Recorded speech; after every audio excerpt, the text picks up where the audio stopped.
Rain hammered against the mansion's glass walls, each drop echoing like a warning from heaven. Eliza Holloway, 6 months pregnant, stood at the bottom of the marble staircase, trembling. Her husband Chase towered above her, his face red with fury, the stench of whiskey heavy in the air. "You've ruined my life," he shouted, his voice slicing through the storm. She pressed a hand to her swollen belly, her voice shaking. "Please, Chase, stop yelling. You're scaring the baby." But Chase wasn't listening. He never really did. To the outside world, he was a polished millionaire, a real estate mogul adored by the press. Behind closed doors, he was something else entirely. Cruel, impatient, obsessed with control. Tonight, his temper had crossed the final line. Eliza had refused to sign papers giving him full control of their joint assets. He called it business. She called it betrayal. The argument turned brutal in seconds. He grabbed her arm, squeezing until she cried out. "You think you can leave me?" He spat, pushing her backward. Her foot slipped on the slick marble. The world tilted. For a heartbeat, silence. Then the sickening thud of her body hitting the stairs. Her cry was drowned by thunder. A pool of blood spread beneath her, dark and growing. Chase froze, eyes wide, not from guilt, but fear. No, you can't die on me," he muttered, shaking her shoulder. Her lips moved, a whisper barely audible. "Our baby." Then her eyes closed. He stood there for a moment, breathing hard. Then something inside him snapped into cold calculation. He wiped his hands, straightened his shirt, and called his driver. "There was an accident," he said flatly. "Clean this up before the press finds out." Not once did he look back at his wife, lying motionless on the cold marble. When the ambulance arrived, Chase was gone. The paramedics found Eliza barely alive, pulse faint. One of them whispered, "If we don't get her to the hospital now, she'll lose both lives." They rushed her into the stormy night, sirens screaming through the city. At the hospital, the doctor's voice broke the silence. "We saved her. But the baby didn't make it." Eliza's heart shattered in that sterile room. Her entire body shook, not from pain, but from the realization that the man she loved had killed everything she held dear. And somewhere across the ocean, in a secluded estate in Switzerland, a phone rang in the middle of the night. An old man's trembling hand answered it. The voice on the other end whispered the words that would awaken a sleeping storm. "Sir, it's about your daughter." Bold cliffhanger.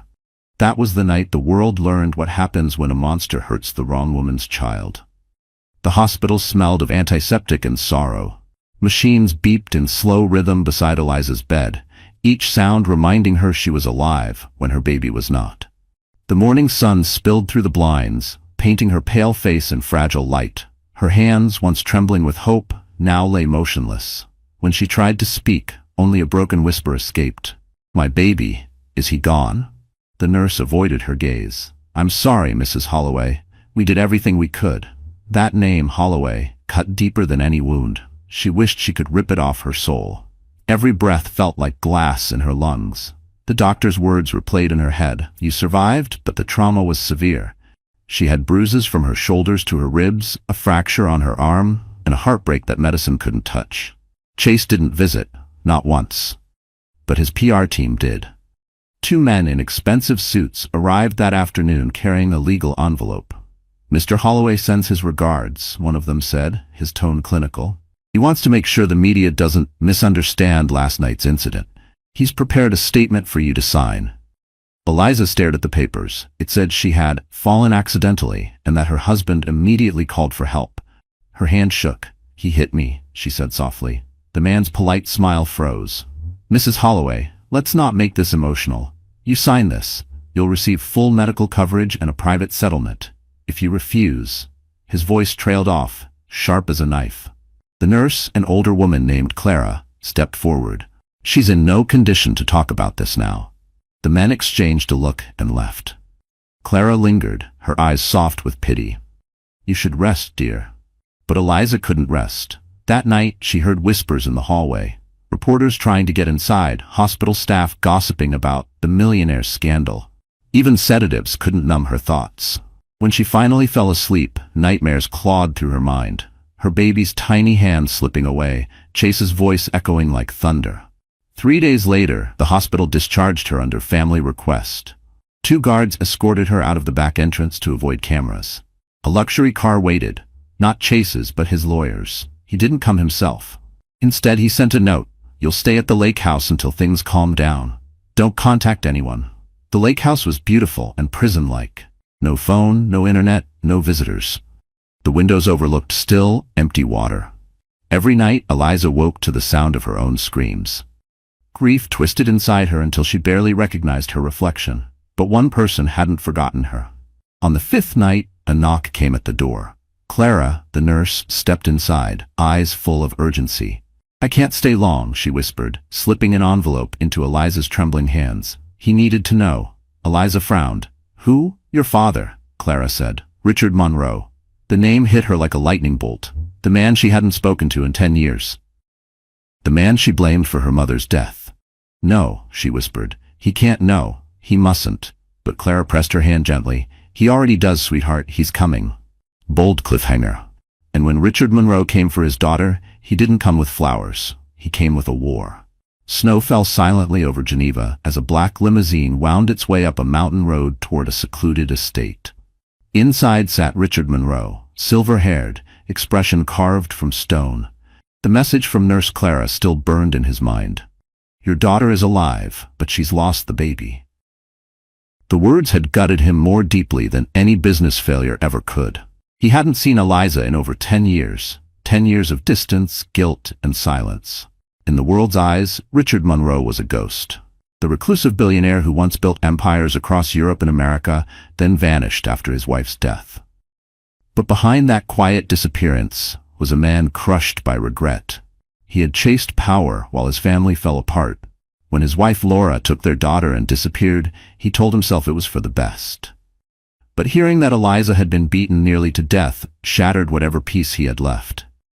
The car pulled through the wrought iron gates of his mansion.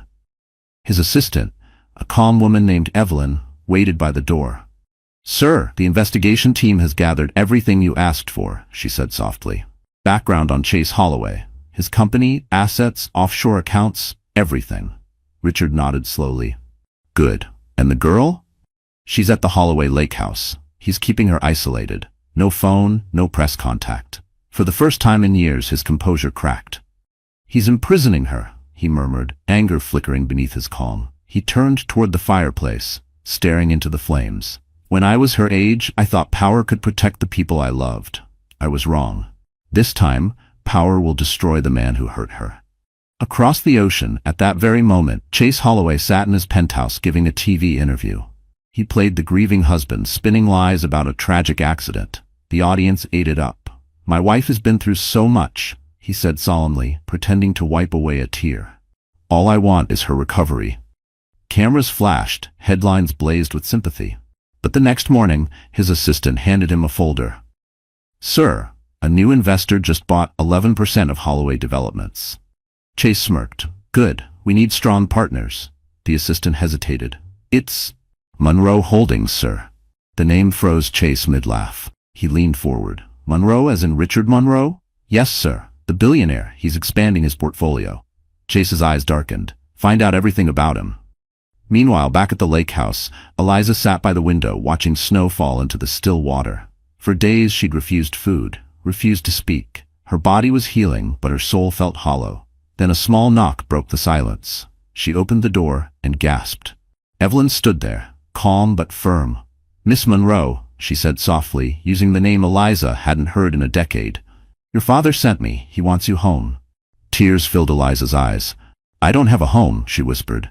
Evelyn's gaze softened. You will, and the man who did this to you, he'll wish he never touched you. That night, a private jet waited at the nearby airstrip. As the engines roared to life, Eliza looked out the window, the lake shrinking beneath her. She wasn't ready for revenge, not yet. But somewhere deep inside, something began to stir. A spark of the Monroe blood she'd tried to deny. Bold cliffhanger. And when she finally stood beside her father again, the world would soon learn. No empire is strong enough to survive a father's wrath. The private jet landed in Boston under the veil of dawn. The runway was empty except for 2 black SUVs waiting beside a discreet hangar. Richard Monroe stepped out first, his tailored coat whipping in the wind. His eyes were sharp, scanning every corner like a man returning to a battlefield he swore he'd never revisit.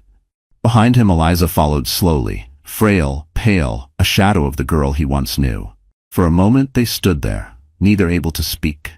Years of silence, regret, and distance hung between them, heavier than the winter fog. Richard finally took a step forward. "Eliza," he said softly. His voice cracked on her name. She flinched slightly, not out of fear, but pain. "You shouldn't have come," she whispered, her voice barely audible. He swallowed hard. "And leave you there? With that animal? I've already made that mistake once. I won't do it again." They drove to a secluded Monroe property on the outskirts of the city, a mansion hidden behind acres of frozen woods. It was quiet, peaceful, almost sacred. Inside, the warmth of the fire contrasted with the icy air of tension. Evelyn helped Eliza settle in, but she sat stiffly on the couch, her hands gripping the cup of tea like it was her last anchor to reality. Richard watched her from across the room.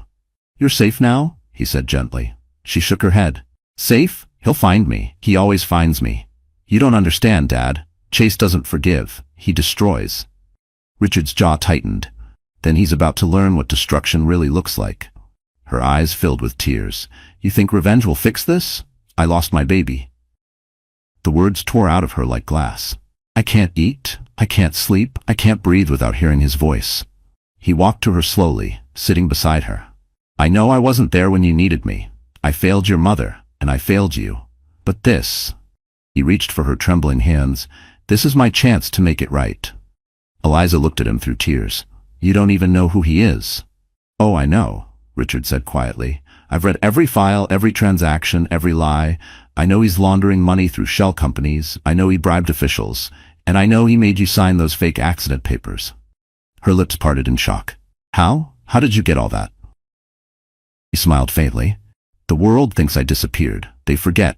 Ghosts can move unseen." That night, while Eliza slept for the first time in days, Richard stood alone in his study. The room was lined with monitors and files. Photos of Chase appeared on the screens. Business meetings, parties, even secret dinners with his mistress. A man like him thought he was untouchable. Richard intended to prove him wrong. He picked up the phone and dialed.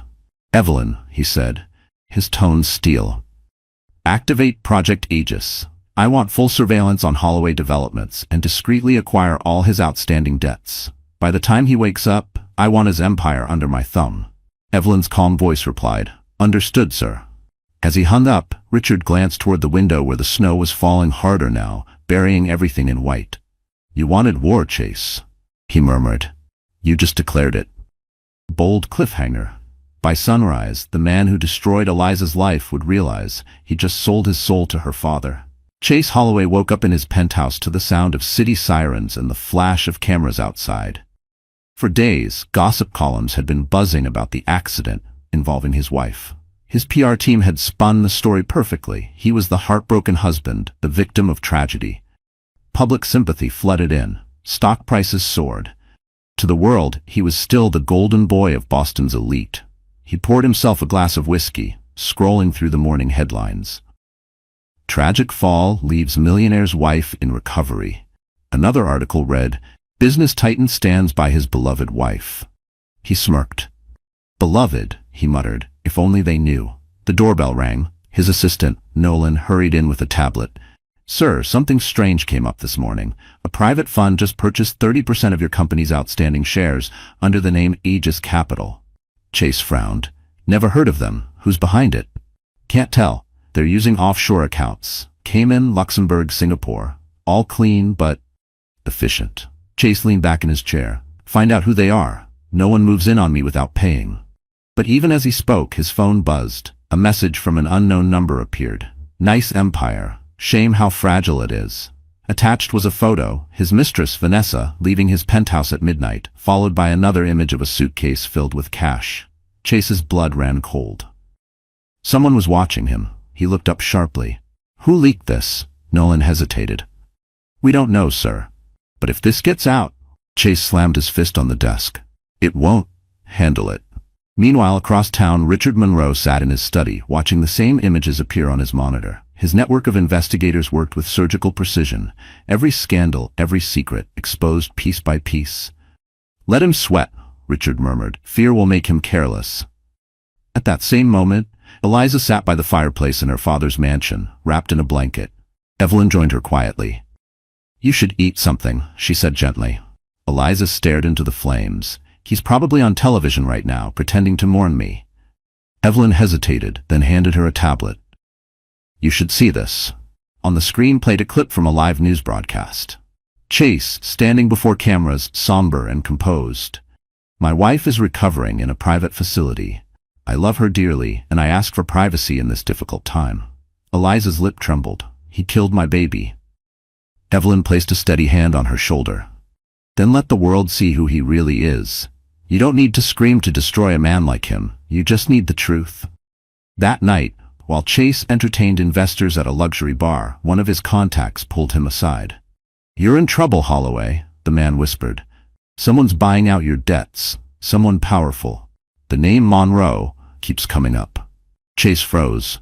"Monroe? As in Richard Monroe?" The man nodded. "The same. Word is he's back, and he's coming for blood."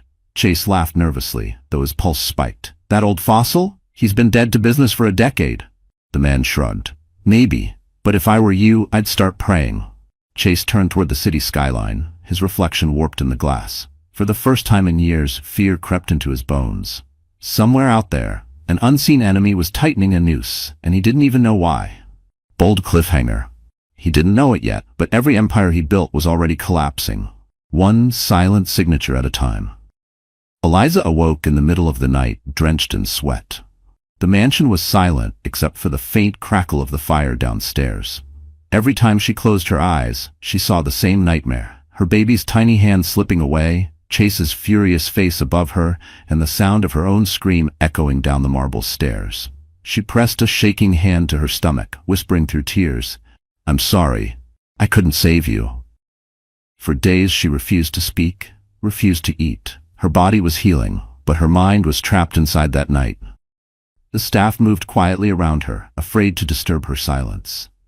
Richard watched from a distance, helpless. He had spent his life controlling everything, markets, boardrooms, governments, but he couldn't control the grief inside his daughter's eyes. One morning, he sat beside her on the balcony, the winter air biting cold. "You know," he said softly, "when your mother died, I stopped living too. I buried myself in work and called it survival. But it was cowardice." Eliza didn't look at him. "You weren't there for us." He nodded slowly. "You're right. I wasn't. I thought success could make up for absence. It doesn't." He paused, voice thick with regret. "But I can be here now, if you let me." Tears burned her eyes. "You can't bring him back, Dad. My baby's gone." "No," he said gently, "but you're still here, and he deserves to have a mother who lives, not one who dies in silence." That night, Evelyn entered the study holding a folder. "Sir, we traced the offshore accounts. Chase has been laundering investor funds through dummy companies. If we expose this, his empire collapses." Richard looked at Eliza, who had been standing quietly in the doorway. "What do you want me to do?" he asked her. She hesitated. "You want me to say destroy him?" "I want you to choose," he said simply. Eliza's eyes glistened. "I don't want revenge," she whispered.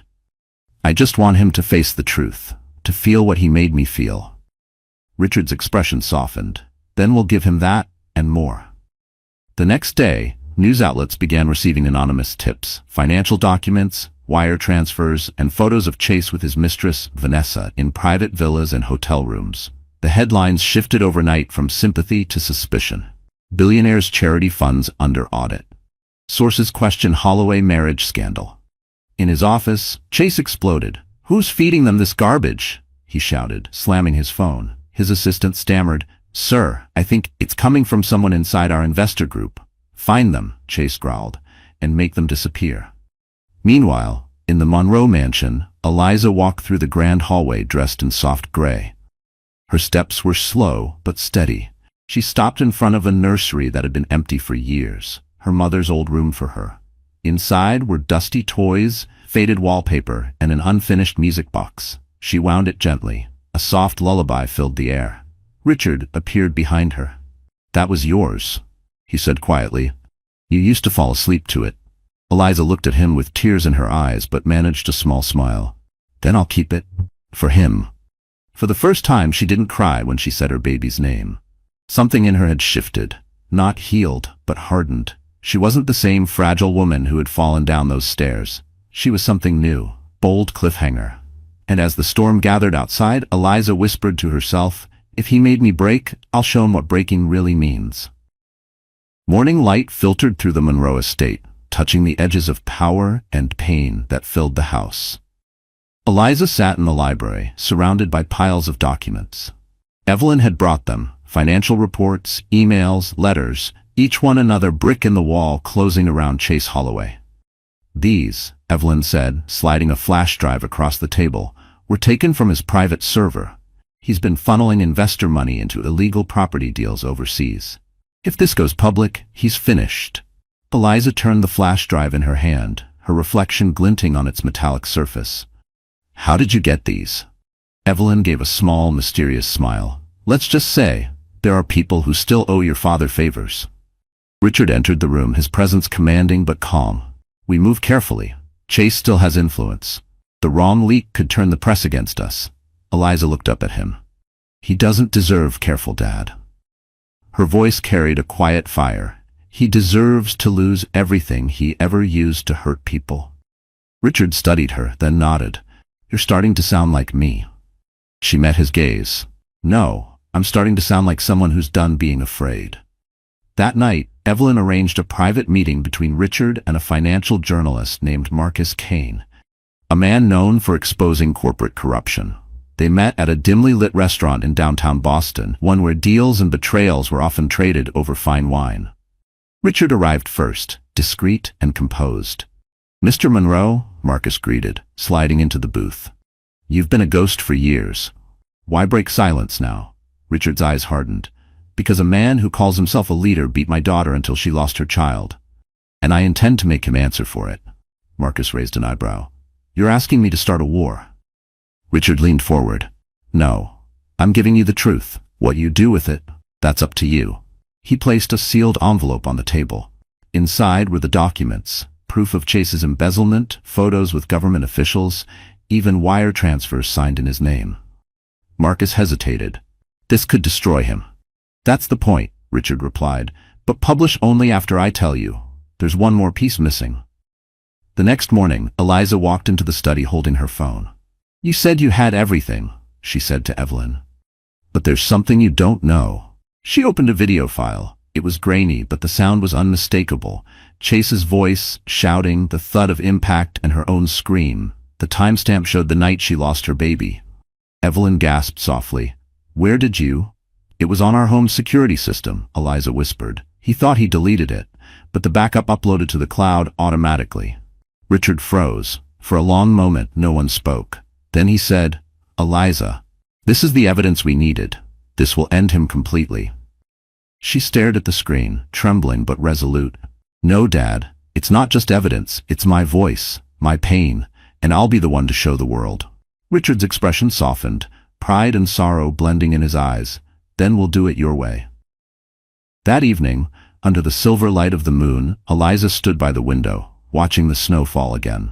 But this time she didn't feel cold. She felt power humming quietly beneath her grief, a strength born from survival. Bold cliffhanger. Tomorrow the world would hear her scream, not as a victim, but as the beginning of Chase Holloway's end. It was the night Boston society gathered for the annual Crescent Foundation Gala, a glittering event filled with diamond smiles, champagne flutes, and whispered scandals. Cameras flashed as limousines pulled up in front of the Grand Hotel ballroom. Inside, Chase Holloway stood among his circle of power brokers, every inch the polished millionaire he pretended to be. He laughed, shook hands, and pretended not to notice the growing rumors swirling around him. To the world, he was still the successful, grieving husband. But tonight, he would learn that ghosts don't always stay buried. Across the city, Eliza stood in front of a mirror in her father's suite. The transformation was almost unreal. Gone was the fragile, broken woman from the hospital. In her place stood someone stronger. Her hair swept back, her makeup subtle but striking, and her gown a deep shade of crimson that caught the light like liquid fire. Evelyn zipped up the dress, whispering, "You don't have to do this tonight." Eliza met her eyes through the mirror. "Yes, I do. He took everything from me. Tonight I take back my name." Richard entered quietly. For a moment, he simply looked at her, pride and sorrow etched into his features. "You remind me of your mother," he said softly. She had that same fire when she walked into a room. Eliza smiled faintly. Then let's finish what he started. The black car arrived at the gala entrance just as the orchestra began playing. Heads turned as the red-dressed woman stepped out, her diamond earrings catching the light. A murmur rippled through the crowd. Is that Eliza Holloway? I thought she was dead, she finished with a calm smile as she passed them, her heels clicking on marble. Across the room, Chase froze mid-conversation. For a second, his mask cracked. His face went pale. Impossible, he whispered. Vanessa, his mistress, touched his arm nervously. What's wrong? But Chase didn't answer. His eyes were locked on the figure moving toward him with slow, deliberate grace. Every camera in the ballroom turned as Eliza stopped just a few feet away. Hello, Chase, she said, her voice steady, almost gentle. He stammered. Eliza, how you— Oh, relax, she interrupted. I'm not here to haunt you. I'm here to thank you. The crowd went silent. Chase forced a smile for the photographers. My wife, my ex-wife, has been through so much. I'm glad she's recovered. Eliza leaned in, her whisper icy. Recovered? You'll wish I hadn't. Then she turned toward the cameras, her expression soft but confident. I just wanted to share how grateful I am to the Crescent Foundation for supporting women recovering from domestic violence. Sometimes survival is the most powerful revenge. Gasps rippled through the audience. Reporters' phones lit up like wildfire. Chase's smile faltered. His hand trembled slightly as he raised his glass, trying to laugh it off. But across the room, Richard watched with cold satisfaction as the whispers turned into headlines in real time. Vanessa tugged at Chase's arm. People are staring, let's go. But before they could move, a journalist approached, microphone ready. Mr. Holloway, any comment on the accusations of abuse? Chase's world began to tilt. Accusations? He barked, but his voice cracked. Cameras flashed. Eliza met his eyes one last time, then turned away, the crowd parting for her like waves. Outside, snow fell softly as she stepped into her father's waiting car. Her pulse was steady, her heart lighter than it had been in months. Bold cliffhanger. Inside the gala, Chase's phone buzzed. A video message had gone viral. His own voice. Her scream. The truth. And it had only just begun. The next morning, Boston woke up to chaos. The video had exploded across every platform, millions of views overnight. It was grainy, but unmistakable. Chase Holloway's voice echoed through speakers around the world. You think you can leave me? Then the sound of a slap, a thud, and Eliza's terrified scream. News anchors called it the most shocking domestic scandal of the decade. Social media was a storm of outrage. Sponsors pulled their contracts, investors panicked. And in the Holloway penthouse, the man who once ruled Boston's skyline watched his empire crumble in real time.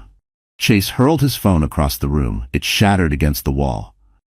Who leaked it? He bellowed. Vanessa stood trembling near the window, pale as snow. Chase, I don't know. Maybe the security company. Don't lie to me, he roared, grabbing her wrist. She cried out, pulling away. You're hurting me. That stopped him cold. For a split second, he saw himself reflected in her fear, and realized he had become everything he once swore he wasn't. But the moment passed. He let go, his voice dropping to a deadly calm. Get out. Chase, please. I said get out, he shouted, and Vanessa fled, sobbing, down the hall. Across town, at the Monroe estate, Eliza sat with her father, watching the news. The anchor's voice was steady but sharp. Sources confirm the video was authenticated by digital forensics. Authorities are reopening the investigation into the Holloway domestic abuse case. Eliza's hands shook as she turned to Richard. It's out. Everyone knows. Richard nodded slowly. Now the law will do what I couldn't. Evelyn entered the room with a calm smile. The board of Holloway Developments has called an emergency meeting. Most of his partners are abandoning him. Some are even filing lawsuits. Eliza leaned back in her chair, exhaling for what felt like the first time in years. It's over, she whispered. But Richard's eyes remained sharp. No, sweetheart, it's only over when you walk into that courtroom and take back your voice. Meanwhile, Chase's lawyer tried to spin the story. At a press conference, he claimed the video was fabricated, a digital deepfake, but reporters weren't buying it. The internet was ruthless. Every frame of the video had been analyzed by experts. Every audio pattern matched Chase's voice exactly. By nightfall, the police had arrived at his penthouse with a warrant for questioning. Paparazzi swarmed as he was escorted into a waiting car. Cameras flashed like lightning. For the first time in his life, Chase looked small, just another man brought down by his own arrogance. Inside the interrogation room, his lawyer whispered, "Don't speak without me." But Chase wasn't listening. His mind kept replaying Eliza's face at the gala, calm and unafraid. He slammed his fists on the table. "She did this to me," he shouted. The detective across from him replied coolly, "No, Mr. Holloway, you did this to yourself." That same night, Eliza walked out into the snowy garden of her father's mansion. The wind was sharp, but she didn't feel it. She looked up at the stars, whispering softly, "It's done, little one. He can't hurt us anymore." Richard stepped outside beside her. "You did what few people have the strength to do, Eliza. You faced your monster in the light." She turned to him, tears glimmering but no longer weak. "Then maybe it's time to start living again." Bold cliffhanger. But just as peace seemed near, Evelyn rushed out with breaking news. Chase Holloway had vanished from police custody. The news hit like an earthquake. Chase Holloway escapes police custody. By sunrise, the story had flooded every channel. Reporters shouted over each other outside police headquarters, trying to explain how one of the most notorious men in the country had simply disappeared. Inside the Monroe estate, tension hung heavy in the air. Eliza gripped her phone so tightly her knuckles turned white. "How could he just vanish?" she whispered. Evelyn stood by the window, scanning every update on her tablet. The transfer car was hijacked. No one saw who did it. The officers were found unconscious by the side of the road. Richard paced near the fireplace, his calm demeanor cracking for the first time. "This isn't an escape," he said darkly. "It's a cover-up. Someone helped him." Eliza's heartbeat thundered in her ears. "What if he comes here, Dad? What if he won't," Richard interrupted, his voice firm. "Not without consequence. I've already doubled security. No one gets near you without going through me." But even as he spoke, his gut twisted. He knew men like Chase. Cornered animals didn't surrender. They bit back. Meanwhile, miles away, a black SUV sped down an abandoned road outside the city. Inside, Chase sat in the back seat, blood crusted at the corner of his lip. A man in a dark coat drove silently. "You'll be safe in the cabin," the driver muttered. "No one knows it exists." Chase stared out the window, his mind a storm. Everything he'd built was gone, his company seized, his accounts frozen, his name dragged through the mud. But beneath the ruin, anger burned like gasoline. "They think they can destroy me?" he hissed. "I'll make them pay. I'll make her pay." That night, Eliza couldn't sleep. The mansion felt colder, quieter, as if something unseen was drawing near. She sat at her desk, flipping through old photos, the wedding, the trips, the fake smiles. For a moment, she almost pitied the man she once loved. Almost. A faint creak sounded from the hall. She froze. "Dad," she called out softly. No answer. Her pulse quickened. She reached for her phone, but then the door opened. It was Richard, still in his robe. "I couldn't sleep either," he said with a weary smile. "I thought I'd check on you." She exhaled shakily. "You scared me." He walked closer, resting a hand on her shoulder. "That's exactly what he used to do, didn't he? Keep you scared." Tears welled in her eyes. "Not anymore." Downstairs, Evelyn took a late call from the private investigator. Her face paled as she listened. "Are you sure?" she whispered. "When?" She hung up and ran to Richard's study. "Sir, the cabin where Chase was hiding, it burned down an hour ago, completely destroyed." Richard frowned. "Was he?" "They found 2 bodies inside," she said, "but they were too badly burned to identify." Eliza appeared in the doorway. "2 bodies," she repeated softly. Evelyn nodded. "The police think one was Chase." Eliza stood still for a long time. "Think," she echoed. "Not know." Richard looked at his daughter. "We'll find out. But for now, it's over." That night, as snow fell over the charred remains of the cabin, a shadow moved between the trees. A man with burns across his face, limping but alive. He looked back once toward the flames, then disappeared into the darkness. Bold cliffhanger. And miles away, Eliza's phone buzzed on her nightstand. A text from an unknown number. "You think I'm gone? You should know by now. Eliza, I never fall that easy." Eliza stared at the glowing screen, her breath catching in her throat. The message was short, cruel, and unmistakably him. "You think I'm gone? You should know by now, Eliza. I never fall that easy." Her fingers trembled as she reread the words. For a moment the room seemed to tilt, the air too thin, her heartbeat too loud. "Dad!" she cried out, her voice breaking the silence. Within seconds, Richard and Evelyn were in the room. "What happened?" Richard demanded. She handed him the phone. His jaw clenched as he read the text. "How old is this number?" Evelyn asked quickly. "It just came through," Eliza whispered. "Less than a minute ago." Richard's voice turned cold, professional, the voice of a man who'd once controlled entire markets with a sentence. "Trace it," he ordered. Evelyn was already on her tablet, fingers flying. After a moment she said, "It was sent through a proxy server. The signal bounced through 3 countries, but the original tower—" She paused, her eyes widening. "It's local, less than 20 miles away."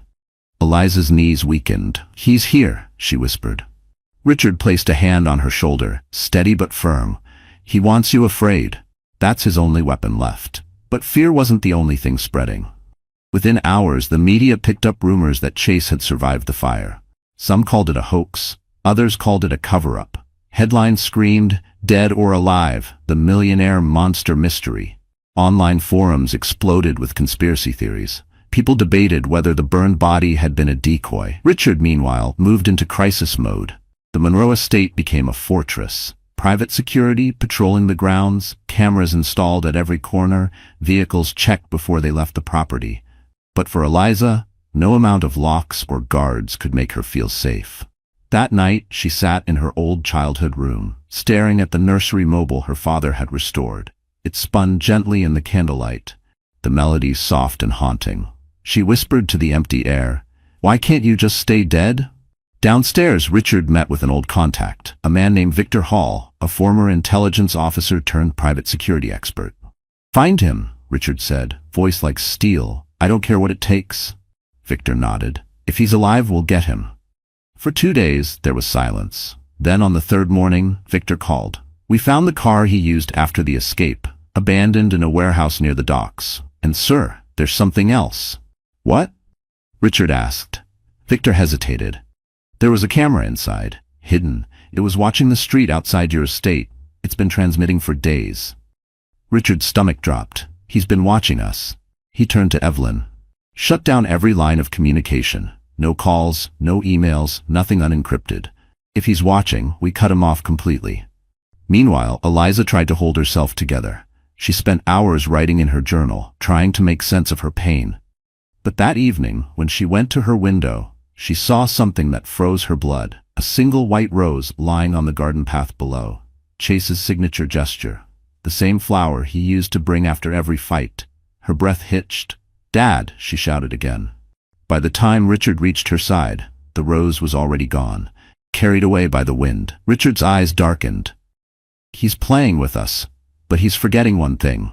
Eliza turned to him, tears trembling in her eyes. "What's that?" "That I don't play fair." Bold cliffhanger.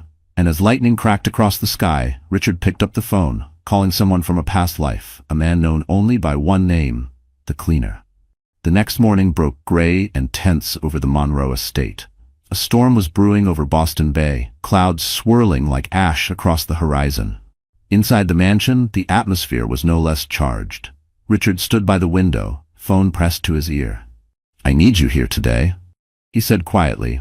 "It's personal." The voice on the other end chuckled darkly. "You only call me when it's personal." "Then you know it's serious," Richard replied and hung up. Hours later, a black motorcycle stopped at the front gate.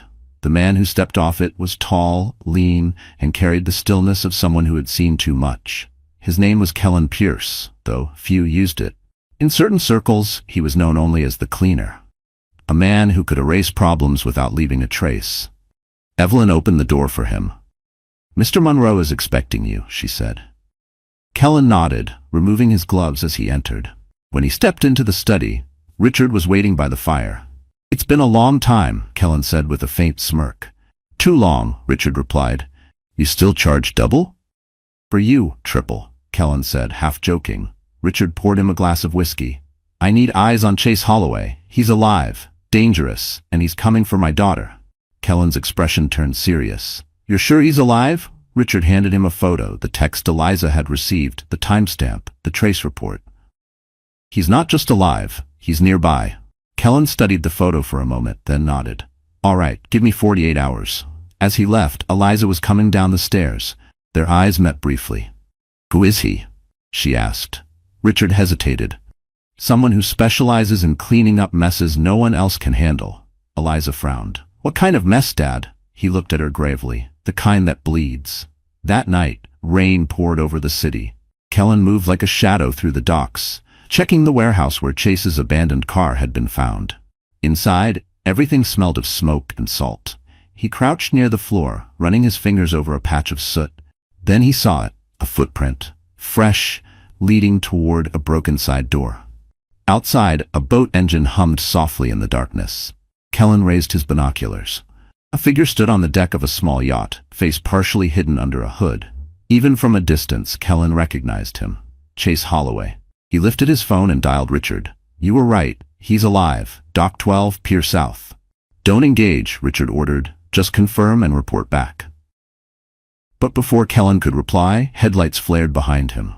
A black SUV screeched to a stop and two armed men jumped out. Bullets tore through the night. Kellen dove behind a stack of crates, returning fire. The yacht engine roared to life, speeding into the fog. Kellen? Richard's voice crackled through the phone. Report. Kellen ducked behind cover, breathing hard. He's got protection. Military precision. Whoever's backing him, they're not amateurs. Back at the mansion, Eliza heard the exchange over the speakerphone. Her stomach turned cold.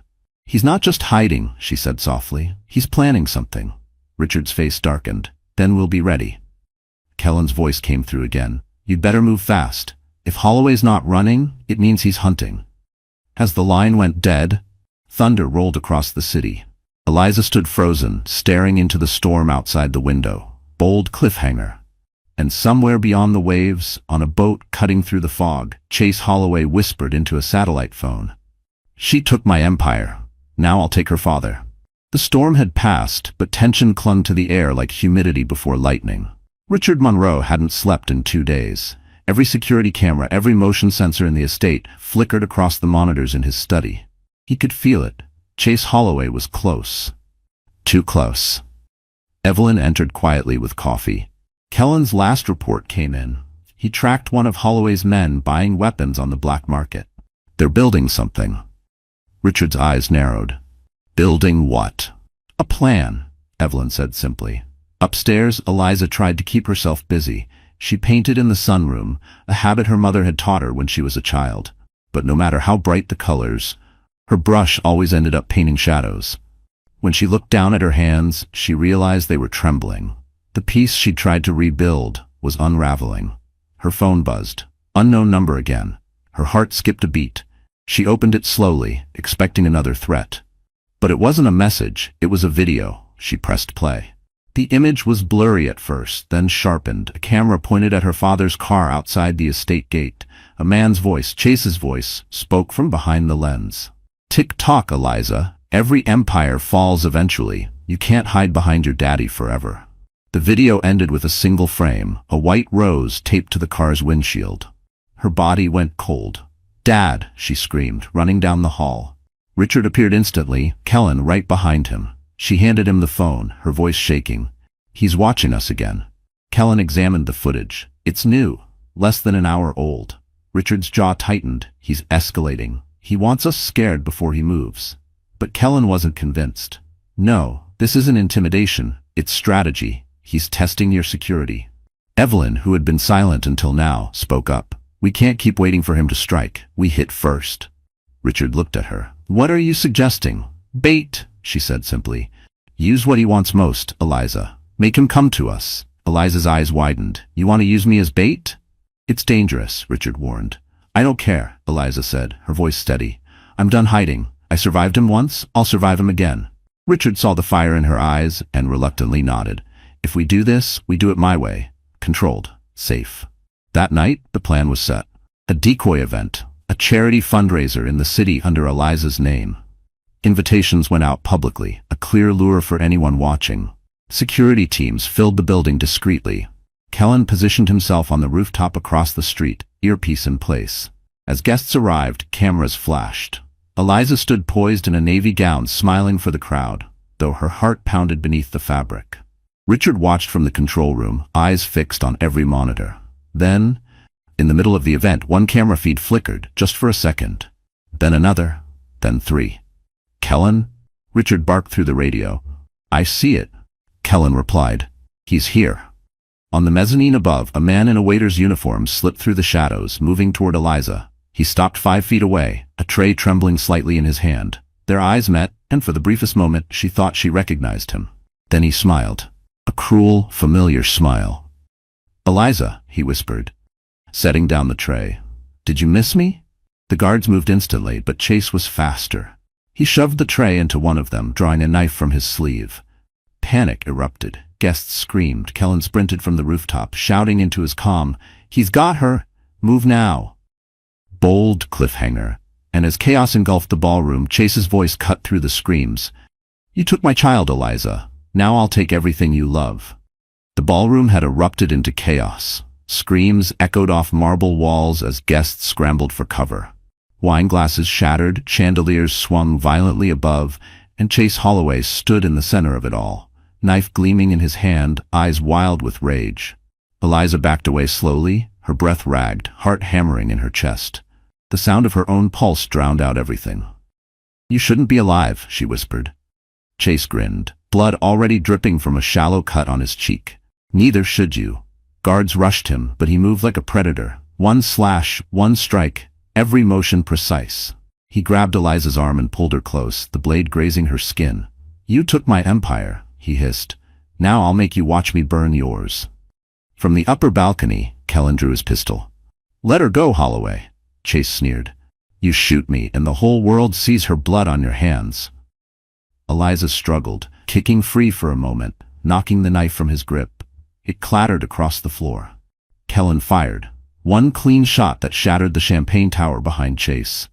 Glass rained down like diamonds as chaos swallowed the room. "Move!" Richard's voice barked through the comms. His men swarmed in, forcing the guests toward the exits. Evelyn appeared from the side corridor, shouting, "This way!" But Chase wasn't finished. He lunged toward Eliza again, grabbing a shard of glass. "You think this ends tonight?" he growled. "It never ends, Eliza." She stared into his eyes and for a split second saw the man she once loved, then remembered the bruises, the screams, the loss. "Yes," she said softly. "It does." She swung the metal tray beside her, striking him across the face. The impact sent him sprawling onto the floor. Kellen rushed forward, pinning him down while 2 guards restrained him. The knife skidded across the floor and landed near Richard's feet as he entered. The music had stopped. The only sound was Chase's ragged breathing. Blood trickled from his temple, but his smile never faded. "You think you've won?" he rasped. "You have no idea who I work for." Richard's eyes darkened. "You're finished, Holloway. You'll spend the rest of your life behind bars." Chase laughed, a broken, eerie sound. "You think I built my empire alone? There are others, bigger than me. And they're already coming." Kellen pressed the muzzle of his gun against Chase's head. "Name them." But Chase only smirked. Too late. Before anyone could react, he slammed his head backward against the floor, hard enough to draw blood, and bit down, a tiny capsule hidden in his molar. Within seconds, foam bubbled at his lips. His body convulsed violently. "Poison," Evelyn shouted. "He's taking something." Eliza fell to her knees beside him. "No, no," Richard pulled her back. "Don't touch him." Chase's eyes rolled back, his last breath leaving as a gurgle. For a long moment, no one moved. The world seemed frozen. Then, slowly, the life drained from his face. Eliza stared down at the man who had destroyed her life, who had taken her child, and for the first time she felt nothing. No hatred, no satisfaction, just silence. The police arrived minutes later, the ballroom still covered in glass and blood. Reporters swarmed outside. Kellen looked at Richard grimly. "It's over." Richard shook his head. "No, it's not. You heard him. There are others." Eliza rose slowly, her voice calm but certain. "Then we find them. All of them." Bold cliffhanger. And as Chase's lifeless body was carried away, a phone buzzed in his pocket, an encrypted message flashing one line, "Phase 2, Target Monroe." The ballroom was still soaked in chaos, hours after Chase Holloway's death. Police sirens wailed outside as reporters screamed for statements, flashes of cameras cutting through the night like lightning. Inside, Eliza sat wrapped in a blanket, staring at the floor. She should have felt relief, but instead she felt a deep, unshakable dread. Evelyn handed Richard a phone, sealed in a clear evidence bag. It was in Holloway's pocket, she said quietly. There's a message that came in after he died. Richard frowned. The screen flickered with encrypted text. Only one sentence glowed red across the display. Phase 2, Target Monroe. Kellen leaned closer. That means there's a second operation. Someone else is pulling the strings. Richard's expression hardened. Then we smoke them out before they make a move. Outside, police lights painted the snow red and blue. The detective in charge, a sharp-eyed woman named Detective Rivera, approached Richard. Mr. Monroe, we need your official statement. Holloway's death looks self-inflicted, but that message. It means we're dealing with something bigger, Richard cut in. Handle your investigation. We'll handle ours. Rivera frowned. This isn't a private war, Mr. Monroe. Richard's voice was low, dangerous. It became one the moment he laid a hand on my daughter. She studied him for a moment before sighing. Fine. But be careful. Men like him don't die alone. They take others down with them. Back at the estate, tension returned like a shadow that refused to leave. The team analyzed every piece of Holloway's digital trail. Evelyn sat at the main console, decoding files from his encrypted server. There's something here, she murmured. A list of offshore accounts, shell companies, most of them dead ends, but look at this name. She zoomed in. Eliza read it aloud.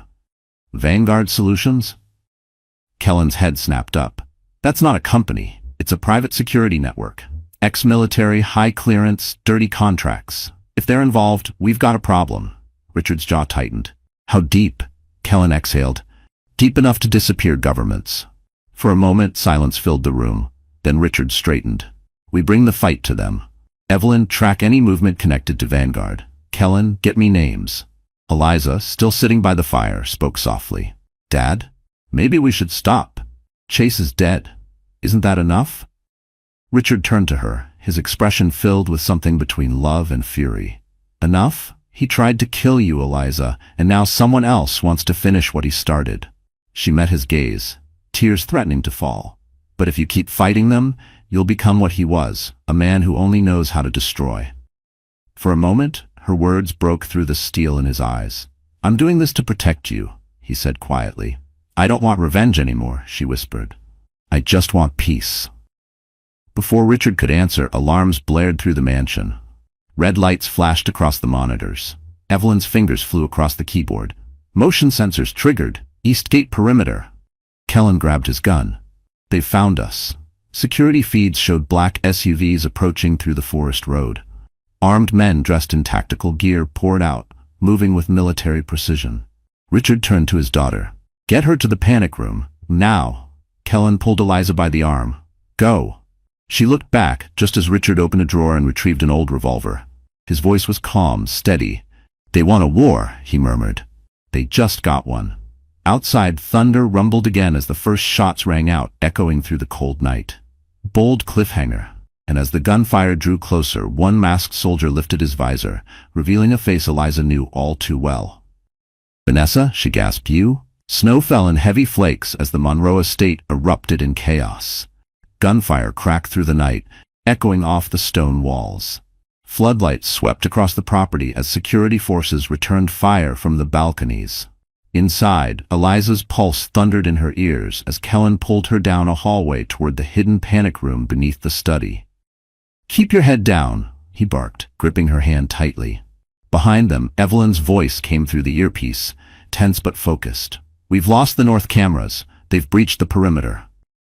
Eliza turned, just in time to see one of the masked soldiers step into view, tall, agile, eyes burning with something more than anger. And then, as a bullet shattered the window beside them, the soldier ripped off her mask. It was Vanessa. Eliza froze. You. Vanessa smirked, lowering her weapon slightly. Miss me, sweetheart? Kellen aimed his gun, fury flashing across his face. Drop it. But Vanessa only laughed. Relax, soldier, I'm not here for her. She pointed toward the east wing. I'm here for him, Richard Monroe. Eliza's breath caught. You're working with Vanguard? Vanessa's eyes gleamed. Oh, darling, I'm not working with them. I am them. Kellen moved closer, his voice sharp. You were Holloway's pawn. She smiled coldly. No, I was his partner. Chase wanted power. I wanted control. His death was inconvenient but not unexpected. Richard's voice suddenly came through Kellen's comm. Get Eliza out, now. But before they could move, Vanessa pulled the trigger. The bullet struck the wall inches from Eliza's head. "No one leaves until I get what I came for," she hissed. Richard burst into the corridor, revolver in hand. "Looking for me?" he said coolly. Vanessa turned slowly, her grin widening. "There you are, old man, the legend himself." "I don't deal with traitors," Richard said. "You should," she replied. "Because one of them built your empire. Vanguard didn't just appear, Richard. You created us." His expression didn't change, but Eliza saw it, the flicker of guilt. Vanessa took a step forward. 20 years ago, your company funded private operations overseas. Vanguard was your shadow. When you walked away, we didn't die. We evolved, and now we own everything you left behind. Richard's jaw tightened. "And Holloway?" "Was our puppet," Vanessa said simply. "The perfect distraction.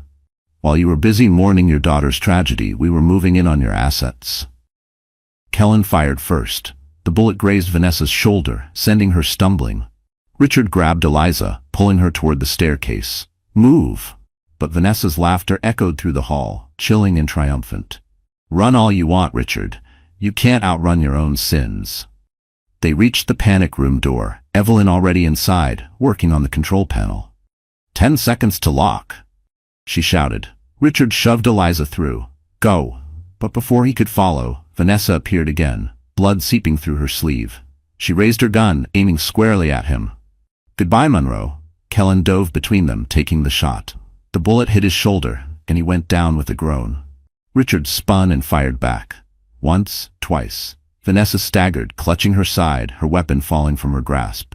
Evelyn slammed the panic room door shut, just as another explosion rocked the estate. Dust rained from the ceiling. Alarms wailed. Eliza knelt beside Kellen, pressing her hand to his wound. "Stay with me." He grimaced through the pain. "You're stronger than you think." Outside, through the shattered windows, Vanessa's voice rang out faintly over the smoke and chaos. "You can't hide forever, Eliza. Your father's past belongs to me now." Bold cliffhanger. And as the flames spread through the estate, Evelyn whispered the words that made Eliza's blood run cold. "She's right. Vanguard was your father's creation." The panic room door sealed with a heavy metallic thud. The world above them burned. Smoke drifted through the air vents, and the rumble of distant gunfire shook the floor. Eliza crouched beside Kellen, her hands stained with his blood. "You're losing too much," she whispered, pressing harder on his wound. Kellen gritted his teeth. "I've had worse." He tried to smile, but his face was pale. Evelyn worked frantically at the control console, pulling up surveillance feeds. "The main floor's gone," she muttered. "Half the security team's down. Vanessa's regrouping outside with Vanguard forces. We've got maybe 15 minutes before they breach again." Eliza turned to her father. "Tell me what she meant, Dad. About Vanguard. About you." Richard stood in the center of the room, silent, the glow of emergency lights casting deep shadows across his face. "Now's not the time," he said quietly. "Yes, it is," Eliza's voice cracked. "You've been hiding things since this started. You knew about her. You knew about all of it." He met her gaze, eyes filled with the kind of pain that only comes from decades of guilt. "When I built Monroe Global, we were expanding into defense contracts. Vanguard was supposed to be a small private arm, just intelligence work, security detail, nothing more. But power breeds monsters. They became something darker. When your mother found out, she begged me to shut it down. I didn't, and that decision destroyed everything." Eliza shook her head, tears slipping down her cheeks. "So this entire nightmare is because of you?" Richard's jaw tightened. "Yes, because of me." Kellen coughed weakly. "We can argue about blame later. Right now, we need a way out." Evelyn turned from the screens. "We can't escape by road. They've blocked every route. But there's a maintenance tunnel beneath the east wing. It leads to the old train line." Richard nodded. "Good. We'll move in 5 minutes." Eliza stood, still trembling. "And then what? Run for the rest of our lives?" He stepped closer, placing his hand gently on her shoulder. "No, we end it. This doesn't stop until Vanguard is gone." Kellen forced himself upright, blood still seeping through his shirt. "You'll need evidence, real proof they exist." Evelyn nodded. "There's a master server at Vanguard headquarters. Every contract, every operation, every name is archived there." "Where?" Richard demanded. "New York," she said. "Lower Manhattan, under the guise of a tech firm called VTech Global." Eliza took a shaky breath. "Then that's where we go." Before anyone could respond, the monitors flickered. Vanessa appeared on the screen, bloodied but smirking. "You can't hide forever, Richard. You built this kingdom of lies, and now I'm taking the throne. Enjoy your little hole in the ground while it lasts." The feed cut to black. A timer flashed on the corner of the screen. Evelyn's voice dropped. She set charges in the foundation. The whole estate's rigged to blow. Richard grabbed Eliza's hand. "Move." They helped Kellen to his feet and fled through the narrow escape tunnel as the timer ticked down. The air was thick with dust and heat, the sound of crumbling stone echoing behind them. Eliza glanced back once, seeing the home that had been both her prison and her sanctuary engulfed in flames. Her father's empire, his guilt, reduced to ash. When they finally emerged into the freezing night, the explosion hit. The ground trembled. Fire lit the sky. Eliza turned to her father, voice trembling. "She won't stop, will she?" Richard stared into the inferno, his expression unreadable. "No," he said quietly, "because she's still playing my game." Bold cliffhanger. And as the smoke rose behind them, a message pinged on Evelyn's tablet, a live GPS signal from New York. Vanessa was already waiting. The skyline of New York City glimmered like a field of broken glass as the black SUV sped through the night. Inside, tension filled the air. Richard sat in the front seat, silent, his eyes fixed on the horizon. Beside him, Evelyn scrolled through encrypted files on her tablet, tracking the faint GPS signal that pulsed on the screen, Vanessa's trail. In the back seat, Eliza sat next to Kellen, who was pale but conscious. His arm was in a makeshift sling, his jaw tight with pain. "You shouldn't have come," she said softly. He gave her a weak grin. "And missed the grand finale?" "Not a chance." She almost smiled. Almost. But then her gaze fell on the distant skyline, and the weight of what lay ahead sank in. This was it. The end of her father's empire. The end of the nightmare, or both. Evelyn's voice cut through the silence. "We've confirmed the signal. Vanessa's at VTech Global. She's not hiding anymore." Richard's eyes hardened. "Then she wants us to come." Kellen nodded. "A trap. Guaranteed." "Let her think it's working," Richard said. "This time, she underestimates the wrong people." They parked several blocks away from the towering glass structure that served as VTech Global's headquarters. It was nearly midnight, but the lights were still on, humming with artificial life. The company's logo, a sharp V inside a circle, glowed like a beacon above the entrance. From the shadows, Eliza studied the building. "How do we get in?" Evelyn pulled a small device from her coat pocket. "Through the service tunnel. I used to handle Monroe Global's tech partnerships. Some habits die hard." Kellen smirked. "And here I thought I was the criminal." They entered through a maintenance hatch beneath the loading dock. The tunnel was narrow, lined with cables and humming machinery. Every step echoed like a heartbeat. Richard led the way, flashlight cutting through the dark. "Once we reach the main server room, we copy everything. Names, accounts, operations. Once it's out in the open, Vanguard dies." But when they reached the lower corridor, something felt wrong. Too quiet, too clean. Kellen held up his hand. "Wait." He crouched near the wall, spotting a thin wire across the floor. Trip sensor. They knew we'd come.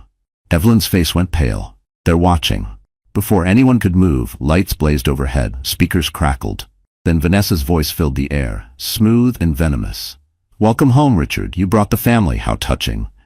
Richard looked up toward the ceiling cameras. "End this, Vanessa. You've lost." Her laughter echoed through the hallway. "Lost? You're standing in my server room. You're in the heart of Vanguard. Every file, every secret, it all belongs to me now, including you." Doors slammed shut behind them, locking into place with heavy bolts. Eliza's pulse raced. "She's trapping us in." Vanessa appeared on a large monitor at the end of the hall, her face half lit, eyes cold. "You destroyed my partner, my empire, my future, so I took something of yours. Guess what?" Evelyn's tablet buzzed. A live feed opened, camera footage of a small private jet, engines roaring to life on a nearby runway. The pilot's face turned toward the camera. Richard froze. "That's your driver," Vanessa said sweetly. "And on that plane are your company's last surviving records. Everything you've built, every asset about to vanish." Richard clenched his fists. "You won't get away with this." Vanessa smiled. "Oh, I already have." Suddenly the monitors flickered, and Evelyn gasped. "She's overriding the building's security grid. She's going to blow the data vault." Kellen grabbed Eliza's arm. Move. We have to get to the server room now. They sprinted down the hallway as alarms blared, red lights flashing overhead. The floor trembled. The building was about to detonate. Eliza looked back at the screen, Vanessa's smirking face frozen on the monitor. "You want to play God?" she shouted. "Then burn with your kingdom." Bold cliffhanger. And as the first explosion rocked the floor beneath them, the doors to the server vault burst open, revealing Vanessa herself alive, armed, and waiting. The skyline of New York City glimmered like a field of broken glass as the black SUV sped through the night. Inside, tension filled the air. Richard sat in the front seat, silent, his eyes fixed on the horizon. Beside him, Evelyn scrolled through encrypted files on her tablet, tracking the faint GPS signal that pulsed on the screen, Vanessa's trail. In the back seat, Eliza sat next to Kellen, who was pale but conscious. His arm was in a makeshift sling, his jaw tight with pain. "You shouldn't have come," she said softly. He gave her a weak grin. "And missed the grand finale? Not a chance." She almost smiled, almost. But then her gaze fell on the distant skyline, and the weight of what lay ahead sank in. This was it, the end of her father's empire. The end of the nightmare, or both. Evelyn's voice cut through the silence. "We've confirmed the signal. Vanessa's at VTech Global. She's not hiding anymore." Richard's eyes hardened. "Then she wants us to come." Kellen nodded. "A trap, guaranteed." "Let her think it's working," Richard said. "This time she underestimates the wrong people." They parked several blocks away from the towering glass structure that served as VTech Global's headquarters. It was nearly midnight, but the lights were still on, humming with artificial life. The company's logo, a sharp V inside a circle, glowed like a beacon above the entrance. From the shadows, Eliza studied the building. "How do we get in?" Evelyn pulled a small device from her coat pocket. "Through the service tunnel. I used to handle Monroe Global's tech partnerships. Some habits die hard." Kellen smirked. "And here I thought I was the criminal." They entered through a maintenance hatch beneath the loading dock. The tunnel was narrow, lined with cables and humming machinery. Every step echoed like a heartbeat. Richard led the way, flashlight cutting through the dark. "Once we reach the main server room, we copy everything. Names, accounts, operations. Once it's out in the open, Vanguard dies." But when they reached the lower corridor, something felt wrong. Too quiet, too clean. Kellen held up his hand. "Wait." He crouched near the wall, spotting a thin wire across the floor. "Trip sensor." They knew he'd come. Evelyn's face went pale. "They're watching." Before anyone could move, lights blazed overhead. Speakers crackled. Then Vanessa's voice filled the air, smooth and venomous. "Welcome home, Richard. You brought the family. How touching." Richard looked up toward the ceiling cameras. "End this, Vanessa. You've lost." Her laughter echoed through the hallway. "Lost? You're standing in my server room. You're in the heart of Vanguard. Every file, every secret, it all belongs to me now, including you." Doors slammed shut behind them, locking into place with heavy bolts. Eliza's pulse raced. "She's trapping us in." Vanessa appeared on a large monitor at the end of the hall, her face half-lit, eyes cold. "You destroyed my partner, my empire, my future. So I took something of yours. Guess what?" Evelyn's tablet buzzed. A live feed opened, camera footage of a small private jet, engines roaring to life on a nearby runway. The pilot's face turned toward the camera. Richard froze. "That's your driver," Vanessa said sweetly. "And on that plane are your company's last surviving records. Everything you've built, every asset about to vanish." Richard clenched his fists. "You won't get away with this," Vanessa smiled. "Oh, I already have." Suddenly, the monitors flickered, and Evelyn gasped. "She's overriding the building's security grid. She's going to blow the data vault." Kellen grabbed Eliza's arm. "Move. We have to get to the server room now." They sprinted down the hallway as alarms blared, red lights flashing overhead. The floor trembled. The building was about to detonate. Eliza looked back at the screen, Vanessa's smirking face frozen on the monitor. "You want to play God?" she shouted.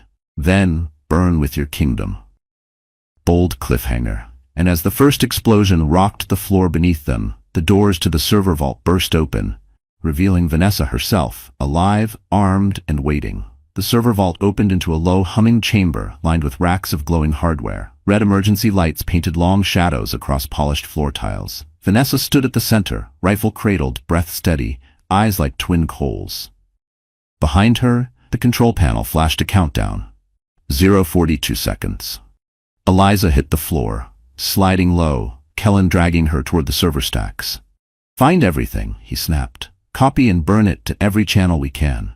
Evelyn was already typing, palms moving like trained birds, ripping encrypted files apart, diverting them through multiple circuits. Richard planted his shoulder against a rack, bracing for impact, watching Vanessa like a ruler measuring a threat. She smiled, a slow, patient thing. "You think you can steal my prize?" she purred. "It's already mine." Eliza crawled between the stacks, hand shaking as she plugged a drive into the main terminal. Lines of code scrolled her screen like rain. Evelyn shouted, "We're in, but they have active wipes. Mirror copies are failing." Vanessa's rifle clicked forward. "Stop," she said, voice flat. "Walk away. Let me take what's mine." Kellen rose, flinching through pain, and faced her. "You weaponize names. People die." Vanessa blinked, almost hurt, as if his morality surprised her. "They were instruments," she answered. "Tools in an economy of power. This is repair." Richard stepped forward, voice low but clear. "Release the building, Vanessa. You've taken enough lives." She laughed, bright and mad. "You built the machine, Richard. Don't act surprised when the gears turn." The countdown ticked, louder now, echoing in the room. Evelyn cursed. 40 seconds. Kellen lunged, grabbing for Vanessa's arm, trying to snatch the rifle. Metal clanged, a struggle that smelled of salt and fear. Vanessa twisted, firing a warning shot that shattered a rack overhead. Sparks rained down. For a heartbeat, the room was a storm of noise. Then Richard moved, faster than anyone expected, smashing into Vanessa, wrenching the rifle sideways. The barrel discharged harmlessly into a bank of cooling fans. Evelyn cried, "Copy finally complete. We have it. Every ledger, every name." Eliza sobbed, relief sharp as winter air. Vanessa writhed, pinned beneath Richard's weight, blood darkening her sleeve. "You think this ends with files?" she spat. "You don't know what I could call." Kellen dragged a nearby cuff and snapped it around her wrist. "Not today."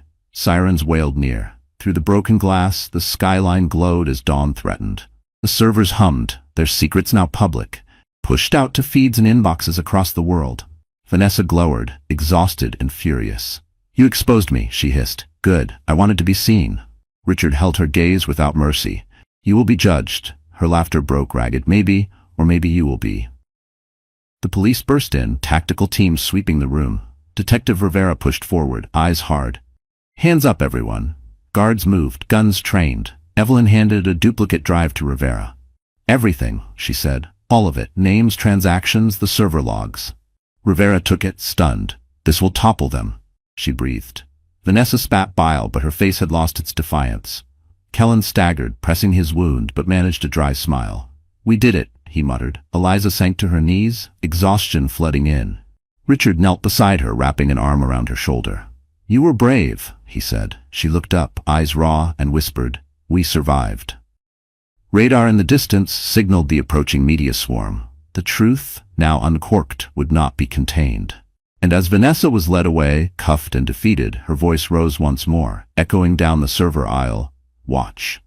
The morning after the raid, New York City awoke to chaos of a different kind. Not bullets, not fire, but truth. Screens across the country lit up with breaking news banners. Vanguard exposed, corporate espionage network tied to billionaire deaths. Every major channel replayed the same images. Vanessa in handcuffs, the server room in ruins, and Eliza Monroe standing among the wreckage, alive. For the first time in years, she wasn't a victim or a whisper of scandal. She was a survivor. The woman who had brought down an empire. Inside a quiet hospital room, Kellen lay on a bed, his arm bandaged, IV running slow. When Eliza entered, his smile was weak but real. "You look better without the smoke and bullets," he teased. She chuckled softly. "You look worse without your gun." He laughed, then winced in pain. "I'll take that as a compliment." They sat in silence for a moment, the air between them filled with exhaustion and relief. Finally he said, "You did it, you finished what he started." Eliza looked out the window at the city skyline. "No," she said quietly, "I ended what they started. My father, my husband, Vanessa.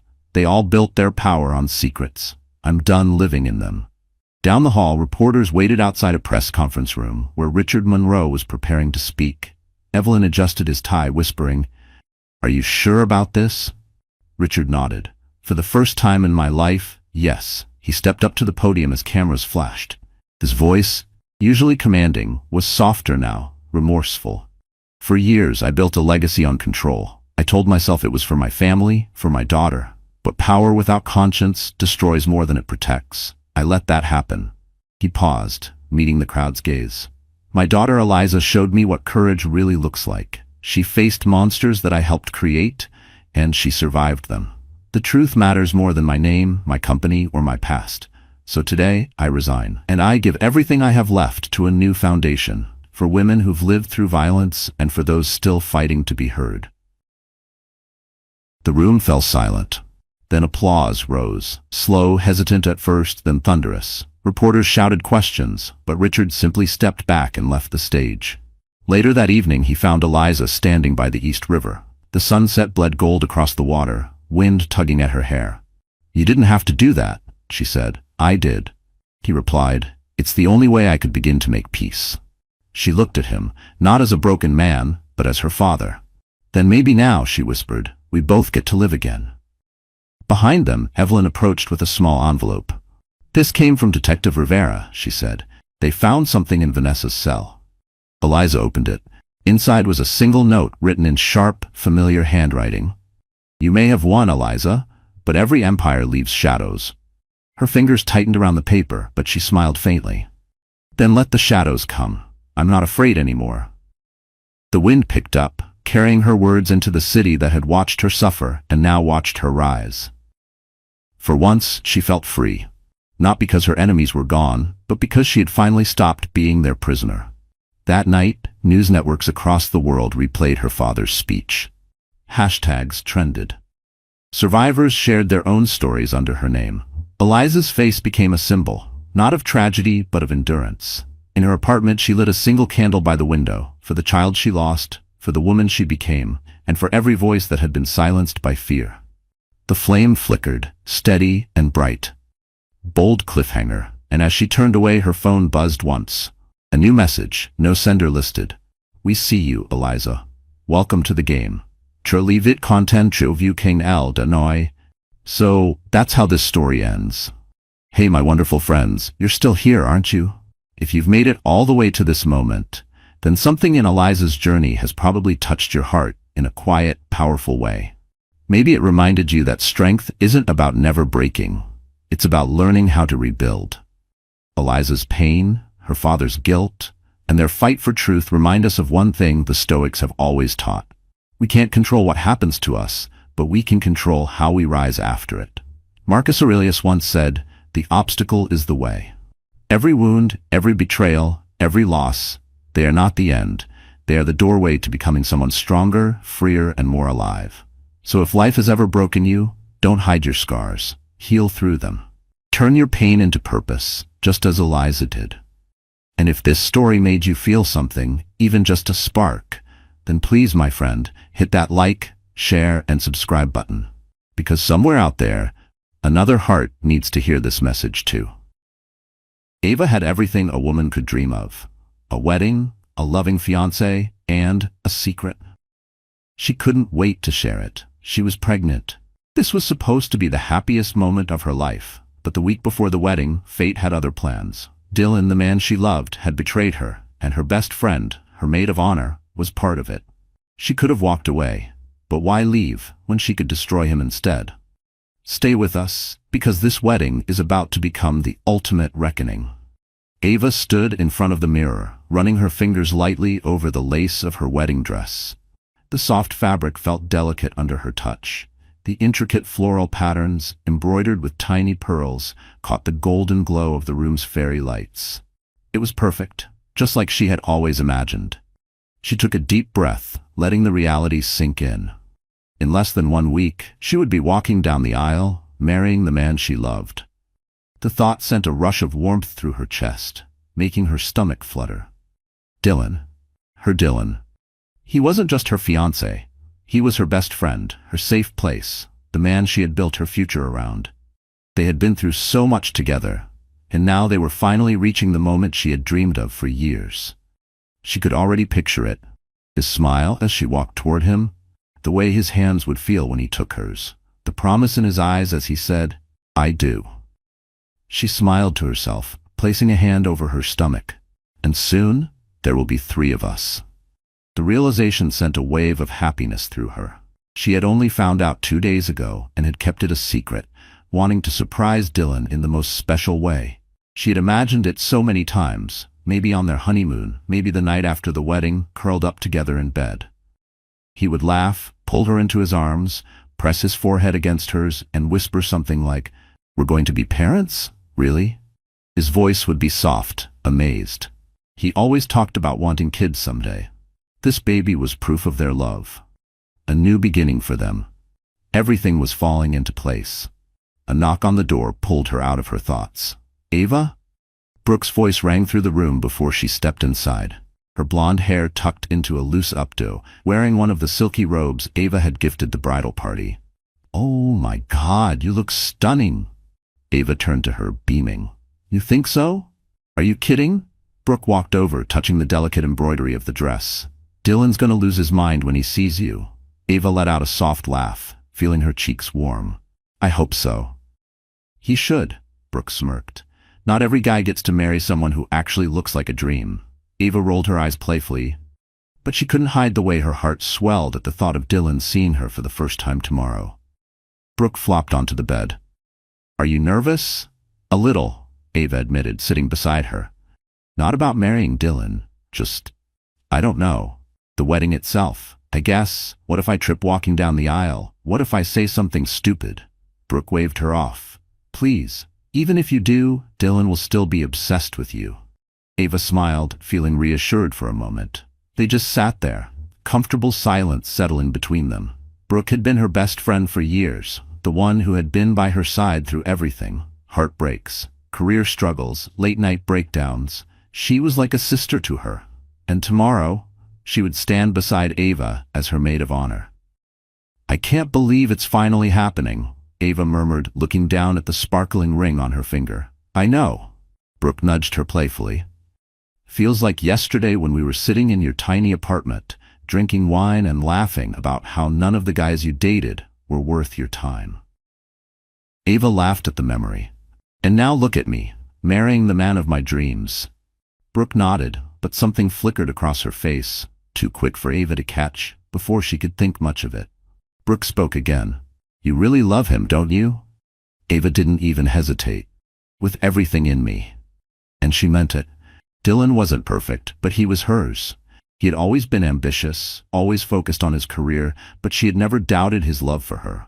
He was charming, successful, and confident in a way that drew people in effortlessly. Sure, he could be a little distracted sometimes, and maybe he wasn't the most emotionally expressive person, but he was driven. He had built himself from the ground up, and she admired that about him. Ava knew deep down that Dylan loved her. She knew it. Didn't she? A tiny nagging thought crept into her mind, but she quickly pushed it away. Of course he did. He had proposed in the most beautiful way. A private rooftop dinner, fairy lights twinkling above them, music playing softly in the background. He had held her hands, looked into her eyes, and said all the right words. "I can't imagine my life without you. Marry me." He had made her feel special, loved, chosen. That was all that mattered.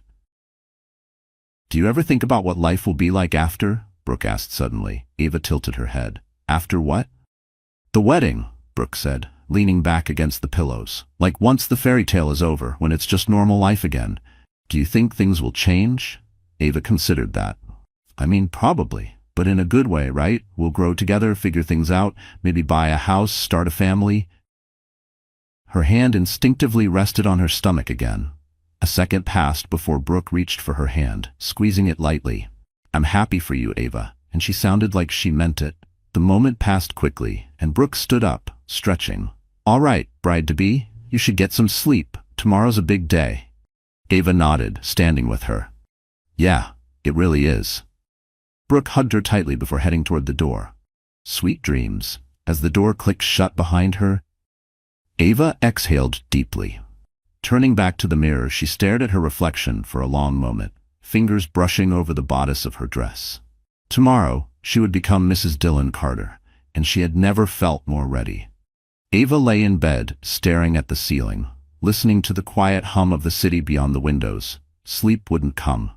Her mind was too full, spinning with thoughts of tomorrow, of the vows she would say, of the life she was about to start.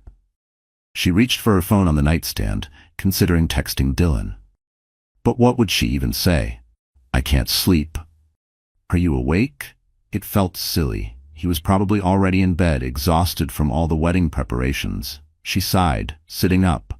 Maybe some fresh air would help clear her head. Slipping out of bed, she grabbed her silk robe and wrapped it around herself before stepping out of the bedroom.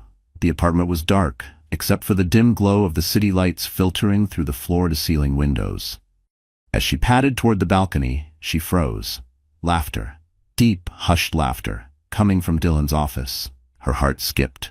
Was he still awake? Was he on the phone? No, the sound was too clear. Someone was in there with him. She hesitated for only a second before stepping closer. The door wasn't fully shut, just slightly ajar, just enough for her to see the warm golden glow of the desk lamp spilling into the hallway. Dylan's voice drifted out first. Man, I still can't believe I'm actually going through with this. Ava frowned, her fingers curling around the edge of the doorframe. Then, Eric's voice, Dylan's best friend.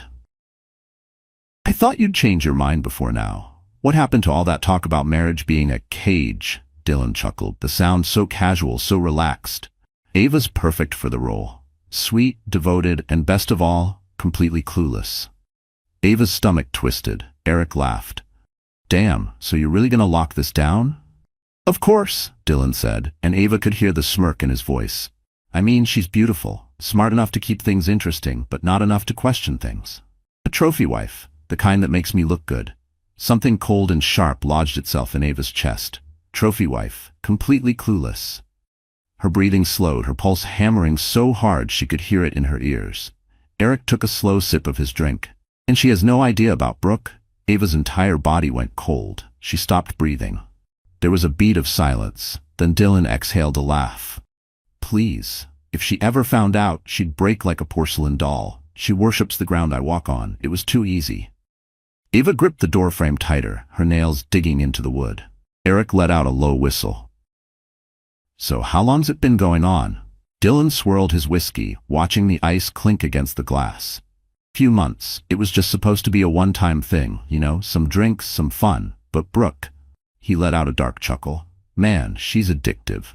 Ava bit the inside of her cheek so hard she tasted blood. Brooke, her best friend, the woman who had just hours ago sat on her bed, smiled at her, held her hand, and told her she was happy for her. The betrayal sank in, heavy and suffocating, but Dylan wasn't done. He leaned back in his chair, stretching like this was just another casual conversation. After the wedding, I'll get Ava to sign a prenup. Make her think it's for us, something about financial security. He grinned. And when I get bored, I'll move on to someone new. Eric snorted. Damn, man, that's cold. Dylan shrugged. Marriage is just another business deal. And Ava? She's just an investment. Ava barely made it back to her room before the sobs took over. As soon as the door clicked shut behind her, her legs gave out and she collapsed onto the floor. Her back pressed against the cold wood, her hands trembling as they covered her mouth, trying to silence the gasps escaping her throat. Her body shook violently. The weight of what she had just heard was suffocating. Dylan, the man she had loved, trusted, given everything to. He had played her for a fool. And Brooke, the woman she had called her sister. Her closest confidant had been sleeping with him behind her back. Ava's hands shook as she gripped the porcelain sink. Trophy wife, completely clueless. She thought of every moment she had spent with him, every time she had laughed at his jokes, kissed him, held on to him like he was her safe place. Every time she had defended him when he came home late, brushed off his distance as stress, told herself that the love they shared was real. She thought about the night Brooke had stayed over.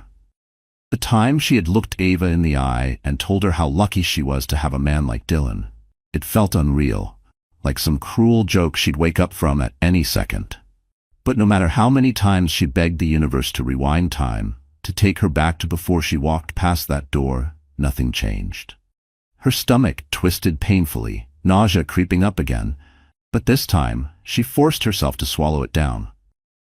She couldn't afford to be weak. Not now. She curled in on herself, arms wrapping protectively around her stomach. Their child. her child. A fresh wave of emotion surged through her. Anger, fear, heartbreak, all tangled together in a suffocating knot.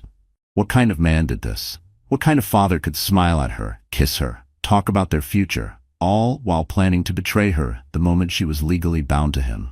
And Brooke. How many times had she sat across from Ava, sipping wine, laughing, telling her how excited she was for the wedding? How many times had she reassured Ava that Dylan loved her, that she was lucky to have him? Had she been laughing behind her back this whole time? Had she whispered to Dylan after every call, mocking her for being so naive? Ava clenched her jaw, wiping her wet cheeks with the back of her hand. She should leave. Pack a bag. Disappear before the sun even rises. She had enough money saved. She could buy a last-minute flight, vanish into a new city, raise her baby on her own. But then Dylan's voice echoed in her mind. If she ever found out, she'd break like a porcelain doll. Porcelain doll. Fragile. Weak. Breakable. Her entire body tensed. Her fingers dug into the silk of her robe. Her breathing came out slow and measured. No, she wouldn't break. She wouldn't run away like some scorned woman, crying in a hotel room in a city where no one knew her name. She wouldn't give Dylan that victory. She would give him a wedding. She would give him the perfect, beautiful, storybook ceremony. He thought he was getting everything, and then she would burn his entire world to the ground, her nails pressed into her palm hard enough to hurt. He had used her, lied to her, humiliated her. Now it was her turn. Her mind raced, working through every possibility, every move she could make. She would need help, someone who knew Dylan. Someone who wasn't already in his pocket. Only one name came to mind. Jesse. Dylan's younger brother. The only one in his family who had ever truly seen her. She swallowed hard, her fingers tightening around her phone as she scrolled through her contacts. She had never called him this late before. Never needed to. But tonight, everything was different. Her thumb hovered over his name for a second before she forced herself to press call. The line rang once, twice. Then a groggy voice answered. Ava? His tone shifted from sleepy to concerned almost instantly. What's wrong? She opened her mouth, but nothing came out. The lump in her throat was back, thick and suffocating. And for a moment, she thought she wouldn't be able to speak at all. Jesse must have sensed it. Hey, he said, his voice softer now. Take a breath. Talk to me. Ava squeezed her eyes shut, pressing a hand to her forehead. Her voice, when it finally came out, was barely above a whisper. I need to see you, please. There was a brief pause. Where are you? I'll be there in 10 minutes. No hesitation. No questions. Just quiet certainty. Ava pulled the phone away from her ear, staring down at the screen until the call disconnected. 10 minutes. Her hand still trembled, but this time it wasn't from grief. It was from something much colder, much sharper. She had made her decision. The cafe was nearly empty at this hour, except for a few late-night stragglers hunched over their drinks, lost in their own worlds. The air smelled of fresh coffee and something sweet, but Ava barely noticed. She sat in the corner booth, her hands wrapped tightly around a cup of tea that had long gone cold. Her leg bounced under the table. She was trying to stay calm, to breathe evenly, to keep herself together. But the moment she saw Jesse walk through the door, everything inside her cracked. Just a little. He looked like he had thrown on whatever clothes he could find. Dark jeans, a plain t-shirt, a hoodie pulled over his head. His hair was slightly disheveled, and there was sleep still clinging to his face. But the second his eyes found hers, all of that faded. Ava had always thought Jesse and Dylan were nothing alike. Despite being brothers, where Dylan was polished, sharp-edged, always calculated, Jesse had a different kind of presence. Steady, calm, like a storm that hadn't decided if it wanted to rage or not. Right now, he looked like he was teetering on the edge. He slid into the booth across from her, his gaze scanning her face, taking in her red-rimmed eyes, the way her fingers trembled slightly as she put her cup down. Tell me everything, he said, voice low but firm. Ava swallowed. She hadn't allowed herself to cry since locking herself in her room earlier. She had told herself she wouldn't let another tear fall for Dylan Carter. But now, sitting across from Jesse, someone who actually cared, who wasn't feeding her lies, something inside her wavered. She exhaled shakily, gripping the edge of the table as she forced the words out. I heard him, she whispered. Dylan, talking to Eric. Jesse's jaw tightened, his hands curled into fists on the table. Ava felt her throat tighten. "He doesn't love me," she said quietly. "He never did. I was just a trophy to him, a way to boost his image." She looked down, her voice cracking. "And Brooke?" She let out a bitter, shaky laugh. "It's been her this whole time. My best friend." He bragged about it like it was some kind of joke. Jesse's expression darkened. Ava's fingers dug into her palms, her nails pressing into her skin. "And after the wedding?" Her voice lowered. "He planned to make me sign a prenup. Then, when he got bored, he was going to leave me." Jesse sucked in a sharp breath, leaning back in his seat. His fists clenched and unclenched like he was struggling to keep himself from punching something. When he finally spoke, his voice was tight with restrained anger. "I always knew Dylan was a selfish jerk," he muttered, shaking his head. "But this is something else." He exhaled slowly, trying to level his breathing. "And Brooke? Are you sure?" Ava let out a hollow laugh. "Oh, he made it pretty damn clear. Apparently, she's addictive." The word tasted sour in her mouth. Jesse muttered something under his breath, something she didn't quite catch, but it sounded like a curse. He looked away for a second, running a hand through his hair, trying to process everything. Then, when his eyes met hers again, his expression softened just slightly. "What are you gonna do?" he asked quietly. Ava inhaled deeply. "I thought about running, just leaving before the wedding, disappearing." Jesse studied her. "But then I thought about how he sees me," she said, her voice steadier now. "A porcelain doll, something fragile, something breakable. He thinks I'll shatter the second I find out the truth." Jesse's jaw twitched. Ava sat up straighter, the fire inside her burning stronger. "I'm not running, Jesse. I'm not letting him win. I want to make him pay.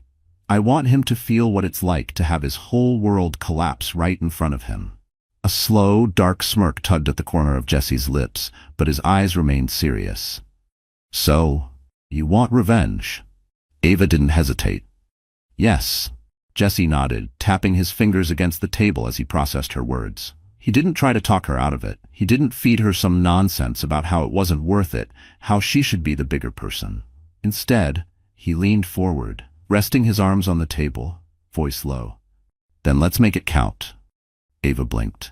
"You're helping me?" Jesse's expression hardened. "Of course I am. You think I'm going to let him get away with this?" He scoffed. "He spent his whole life stepping on people, thinking he's untouchable, but not this time." A strange mix of relief and gratitude filled Ava's chest. She hadn't realized just how badly she needed someone to believe in her, to believe that she wasn't crazy for wanting to destroy the man who had destroyed her first. Jesse cracked his knuckles, his eyes sharp with determination. "Tell me what you're thinking." Ava took a deep breath. "We let him believe nothing is wrong," she said. "I act hurt but forgiving, like a woman who loves him too much to walk away. I let him think I'm still under his spell." Jesse nodded. "And while he's busy being a smut bastard, I'll get the evidence, messages, photos, whatever proof I can find. We make sure there's no way he can talk his way out of it." Ava met his gaze, her heart pounding. "And then, on the wedding day, we expose him in front of everyone." Jesse leaned back slightly, a slow grin forming. "Now that sounds like a plan." Ava exhaled, her fingers finally unclenching. For the first time since hearing Dylan's voice through that door, she felt something other than pain. She felt powerful. Jesse reached for his coffee, taking a sip before setting it down with a smirk. "This is going to be fun." Ava watched him, something shifting inside her. She had always liked Jesse, but she had never seen him like this before. Focused, unwavering, standing firmly by her side. Dylan had underestimated her, and that would be his greatest mistake. Ava woke up the next morning feeling different. Not lighter, not at peace, but controlled. Every part of her felt like it had been stitched together overnight, carefully pieced into something steady, something unshakable. The hurt was still there, buried deep, but she refused to let it show. Not yet. Ava turned in bed, staring at the empty space beside her. Dylan had stayed at his bachelor party last night, or so he claimed. Before, she might have believed him without a second thought. She would have pictured him surrounded by his friends, laughing, drinking, counting down the hours until she became his wife. Now she knew better. She took a slow breath before forcing herself up. She had a role to play. By the time Dylan finally came home that afternoon, Ava was in the kitchen, carefully arranging a charcuterie board for the two of them. She could hear his footsteps as he entered, his confident stride carrying him straight toward her. "Hey, beautiful," he said, sliding an arm around her waist from behind, pressing a kiss to the side of her neck. Ava stilled for a fraction of a second before tilting her head and offering him a small smile. "Hey," she said softly, as if she had been waiting for him all day. Dylan grinned, squeezing her hip. "Miss me?" Her stomach turned, but she let out a quiet laugh, leaning into him just enough to make it convincing. "Of course. Did you have fun last night?" Dylan walked over to the fridge, grabbing a bottle of water. "Yeah, it was wild. Eric got so drunk I thought we were going to have to carry him home." Ava nodded, turning back to the board, carefully slicing a wedge of cheese. Her hands were steady. "Sounds like a good time." Dylan twisted the cap off his bottle and took a sip, watching her. "You okay?" Ava blinked, glancing up. "What do you mean?" Dylan studied her for a moment, like he was trying to read something on her face. "I don't know. You seem different." Ava's lips curled into a small smile. "I'm getting married tomorrow. Pretty sure that's enough to make any woman act a little different." Dylan chuckled, walking up behind her again, his hands sliding up her arms. "Cold feet?" She turned in his hold, looking up at him. Her expression was soft, almost shy. "Maybe a little. Not about you, just everything. The wedding, the guests, the attention. It's a lot." Dylan relaxed instantly, his grip on her loosening as he smirked. "Babe, you're going to be fine. The second you walk down that aisle, none of that other stuff is going to matter." Ava exhaled, nodding, like he had just said the exact thing she needed to hear. "You're right." Dylan leaned in, kissing her forehead. "Always am." Ava forced herself to melt into the touch, to let her body relax against him. It was a game of control now, and she refused to lose. The days leading up to the wedding were nothing short of a carefully choreographed performance. Ava played her role flawlessly, smiling when Dylan touched her, laughing at his jokes, pretending to be the love-struck fiancée she had once been. But beneath it all, Ava's mind was sharp, focused. He bought it at first. But Dylan was sharp, and as much as he loved thinking he had her wrapped around his finger, he wasn't stupid. By the second day, the shift in his behavior was subtle. Longer glances when he thought she wasn't looking, his arm lingering around her waist just a second too long, his voice slightly more careful when he spoke. "You're really quiet," he said suddenly. Ava glanced up, feigning confusion. Dylan's eyes were on her now, his expression unreadable. "You've been different these past couple of days." Ava smiled, closing the magazine. "Have I?" Dylan tilted his head slightly, studying her. "Yeah, not in a bad way, just something feels off." She let out a small, breathy laugh, shaking her head.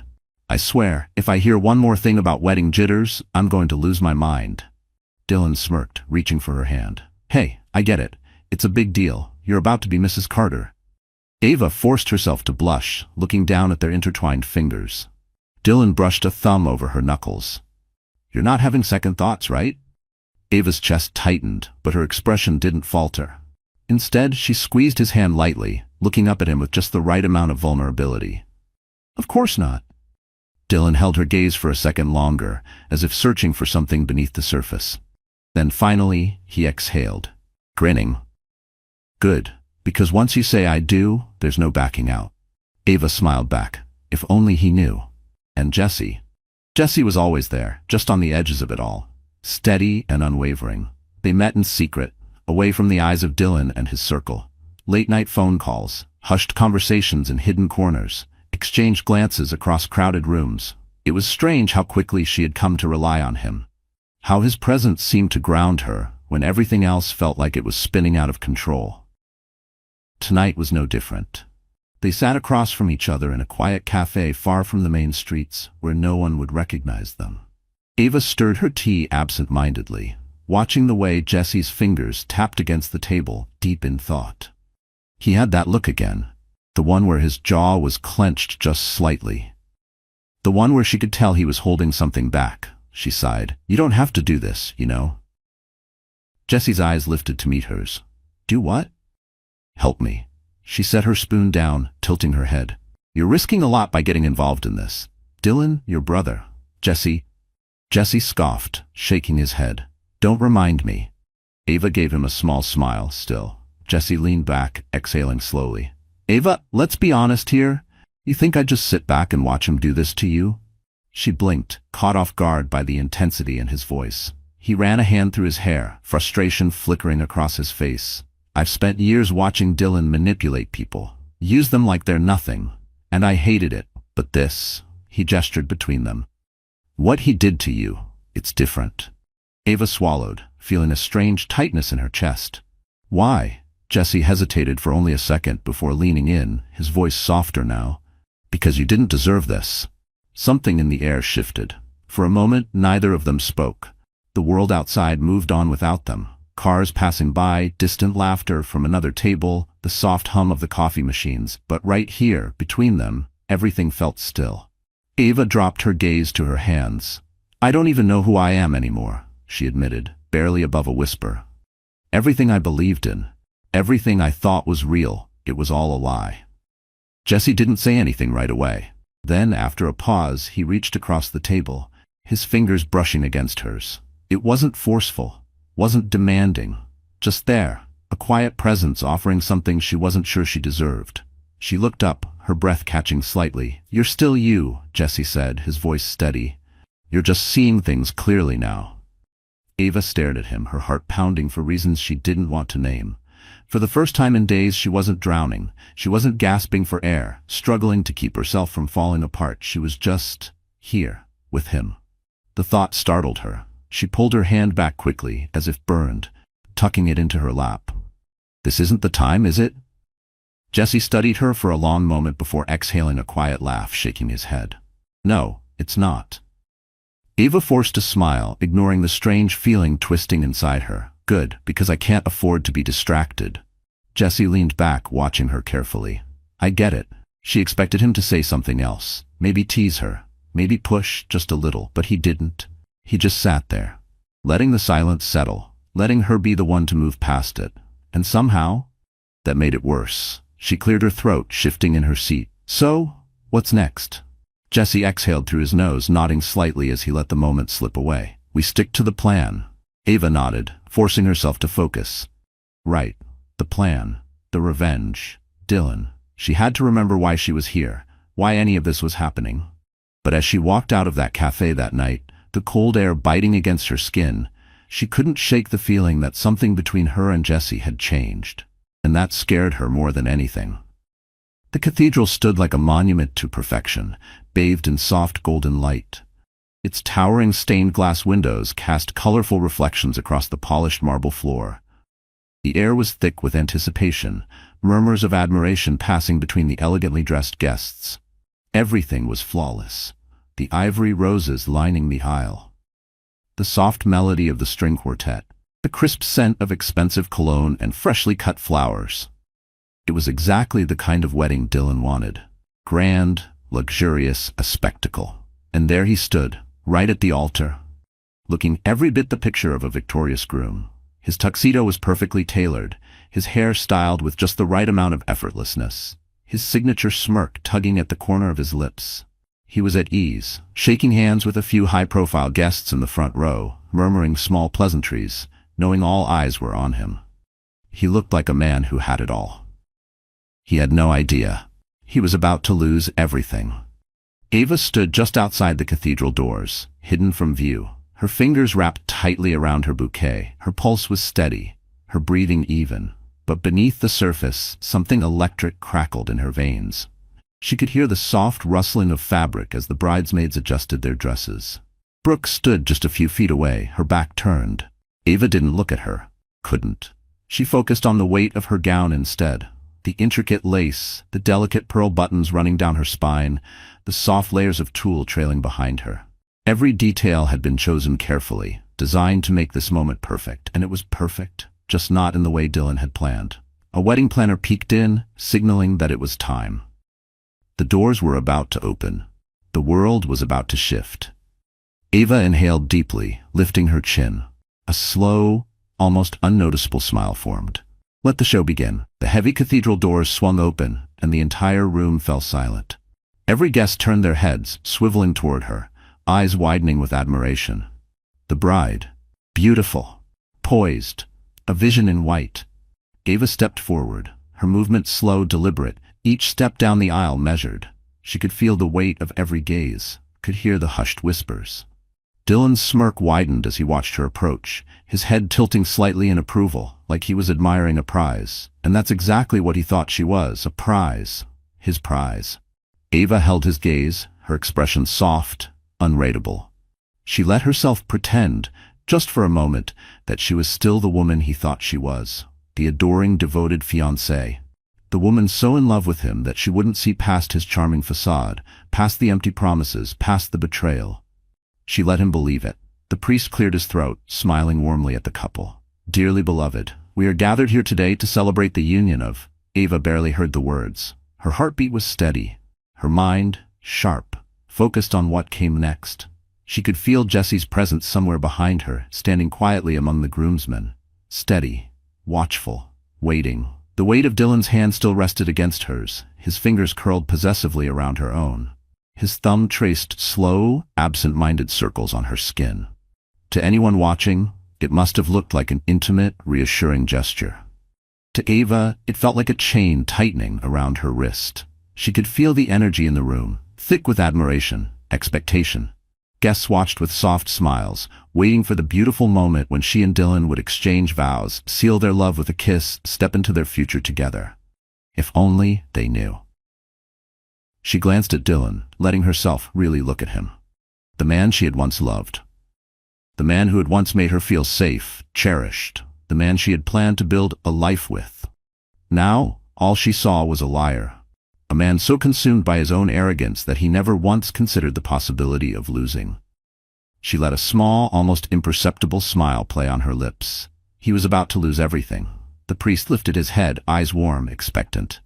"Ava, do you take this man to be your lawfully wedded husband?" Ava didn't answer. Instead, she slowly lifted her free hand. The room stilled. Dylan frowned slightly, shifting beside her. "Ava?" he murmured, just loud enough for her to hear. She turned her head, meeting his gaze. For a moment, she said nothing, just let him sit in the silence, in the heavy, pulsing tension that had suddenly filled the space. Then, finally, she spoke. "Actually," Ava said, her voice calm, measured, "before I answer that, there's something I think everyone should see." Confusion flickered across Dylan's face, but before he could say a word, the massive LED screen behind them flickered to life. At first, there was nothing but static, a brief moment of distorted sound. Then the first image appeared. A photo. Dylan, shirtless, lying in bed, his arm wrapped around a woman who was very clearly not Ava. A gasp rippled through the room.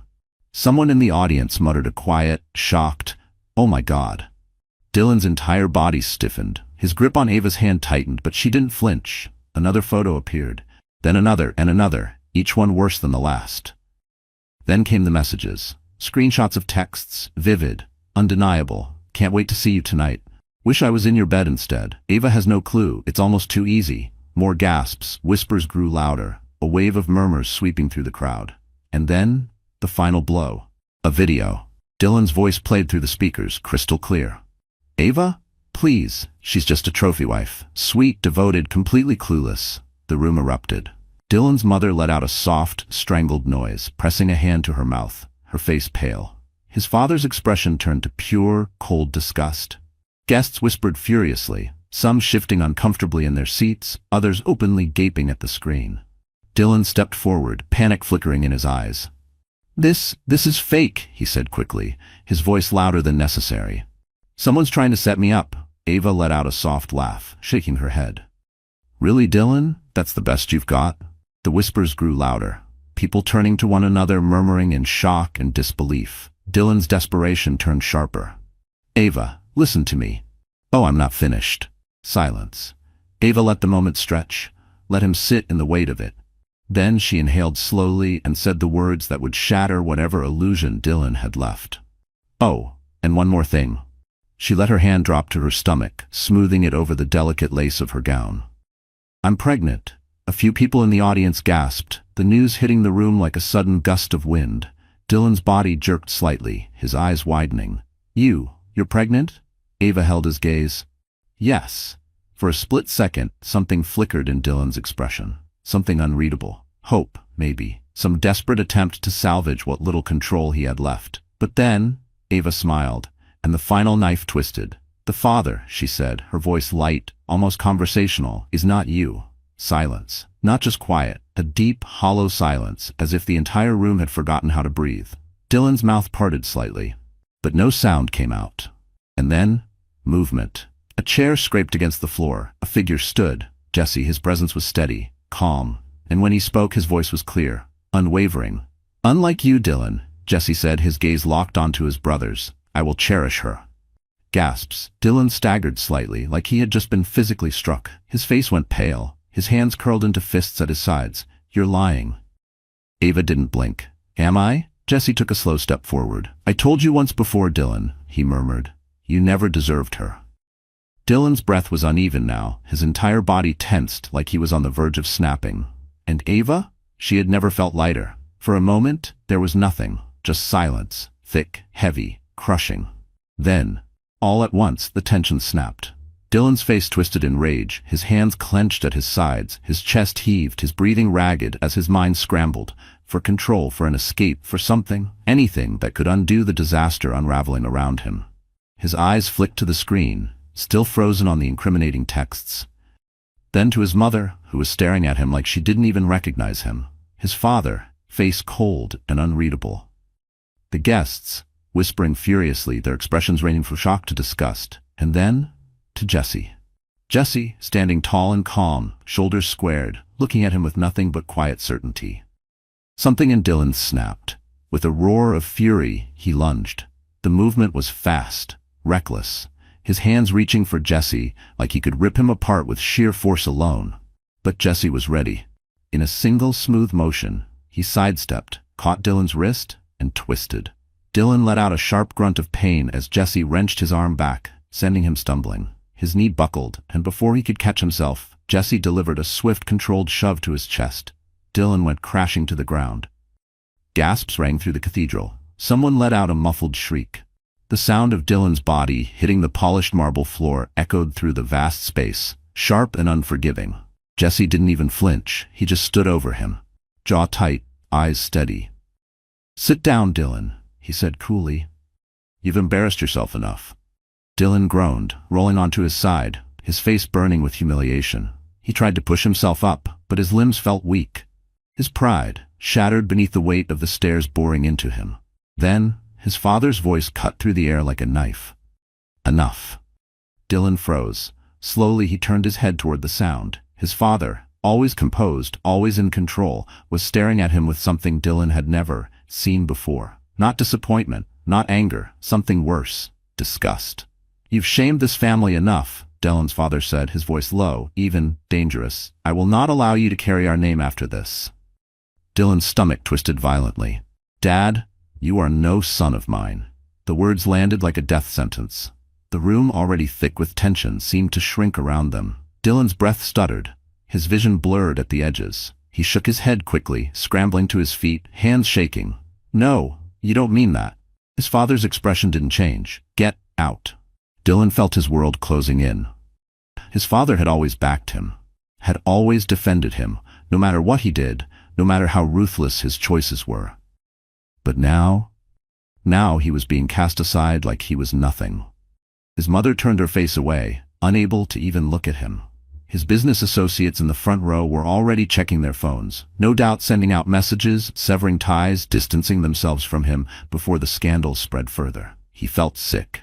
Then, movement in the corner of his eye. Brooke, she was inching toward the side aisle, her hands clutching her purse tightly, trying to slip away unnoticed. But she wasn't that lucky. A voice rang out, one of Dylan's cousins, her tone sharp, accusing. "Where do you think you're going?" Heads turned. Attention shifted. Brooke froze, her face paling. I just need some air." "Air?" Another guest let out a bitter laugh. "Oh, honey, you need a miracle." A ripple of cold amusement spread through the room. Ava watched as realization settled in Brooke's features.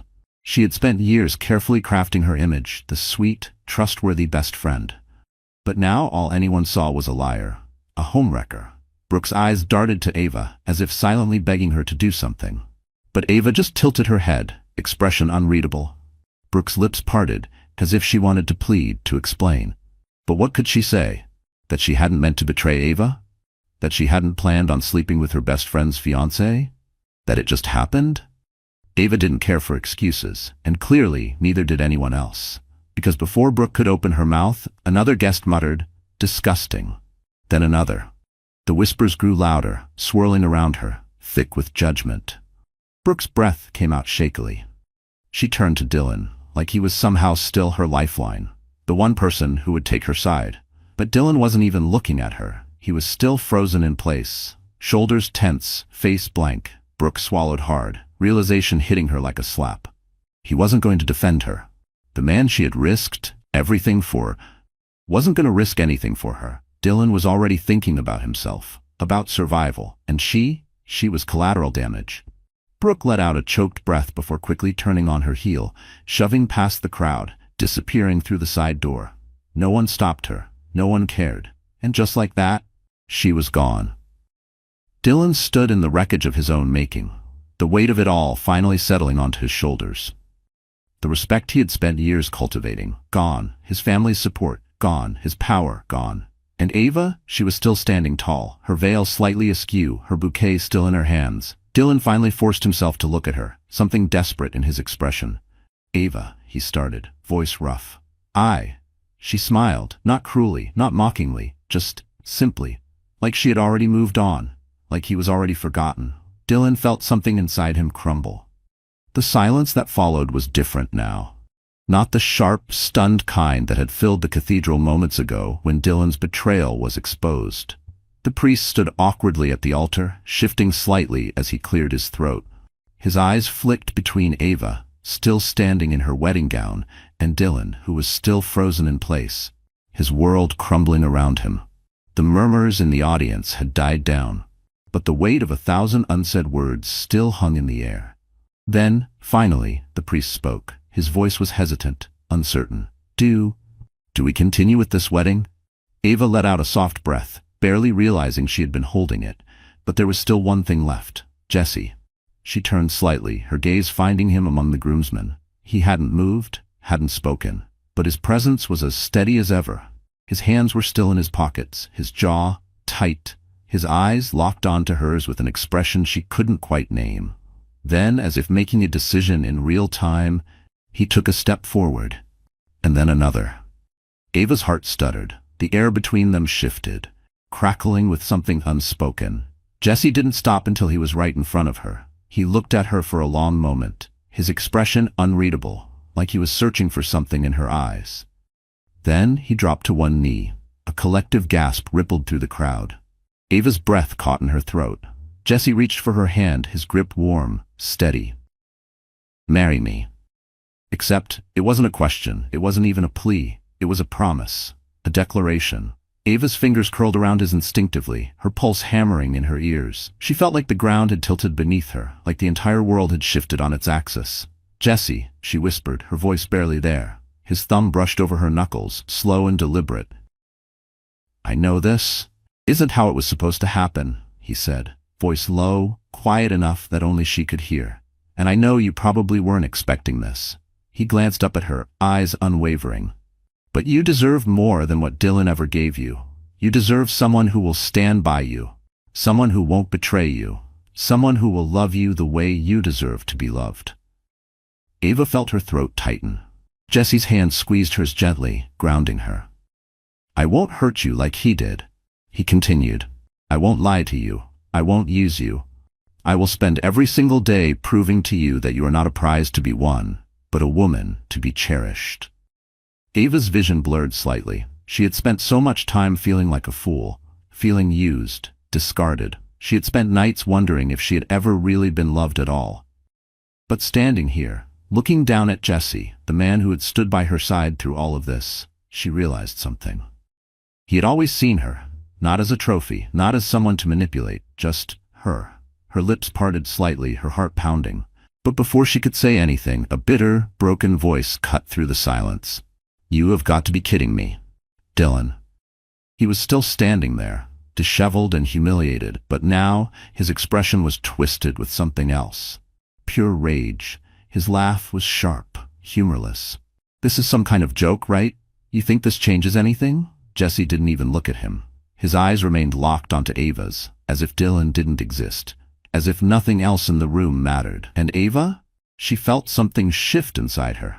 For so long she had been looking for closure, looking for some grand moment where she would finally feel like she had won. But she didn't need it, because Dylan had already lost. She squeezed Jesse's hand back, steadying herself. And then, without hesitating, without looking back, she nodded, yes. The cathedral erupted.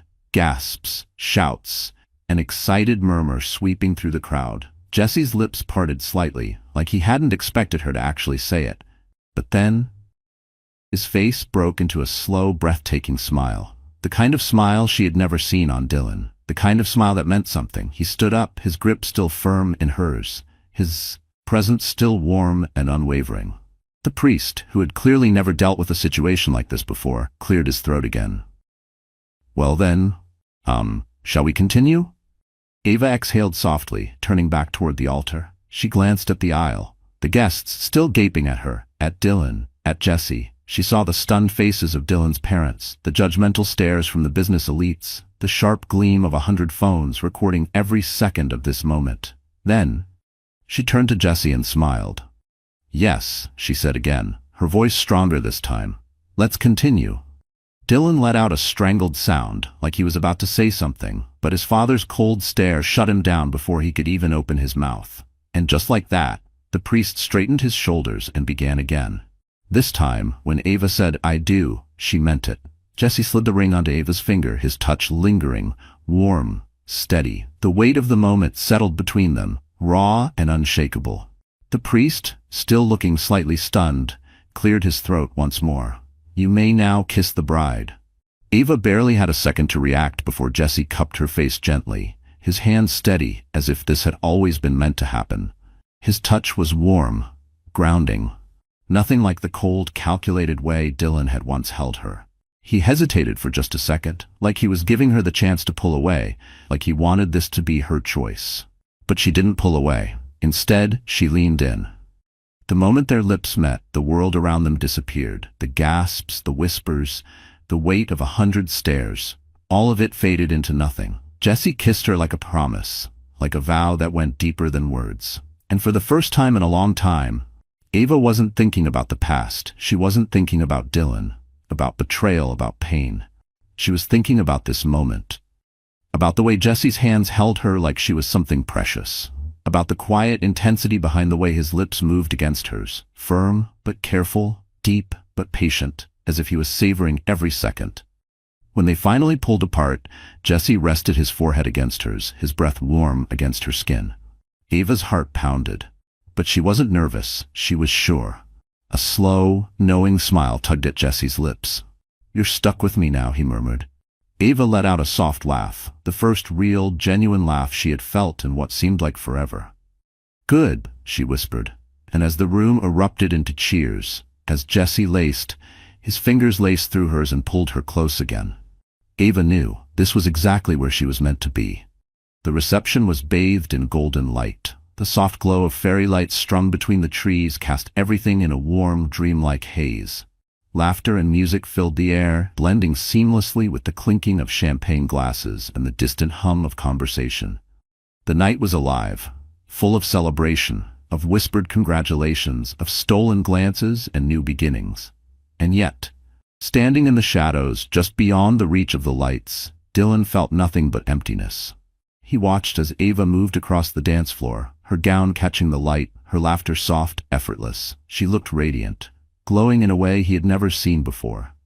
And beside her, Jesse. His hand rested securely on Ava's waist. His touch, gentle but certain, like he had always belonged there, like he always would. They swayed together, perfectly in sync, lost in a world that no longer included him. Dylan's fingers curled into fists at his sides. This wasn't how it was supposed to be. Ava let out a soft sigh as she rested her head against Jesse's shoulder. The steady rhythm of their sway made her feel weightless. She exhaled slowly, studying him, really studying him. There was something different about the way he was looking at her now. Something familiar, yet entirely new. "How long?" she asked, her voice barely above a whisper. Jesse raised an eyebrow. "How long? What?"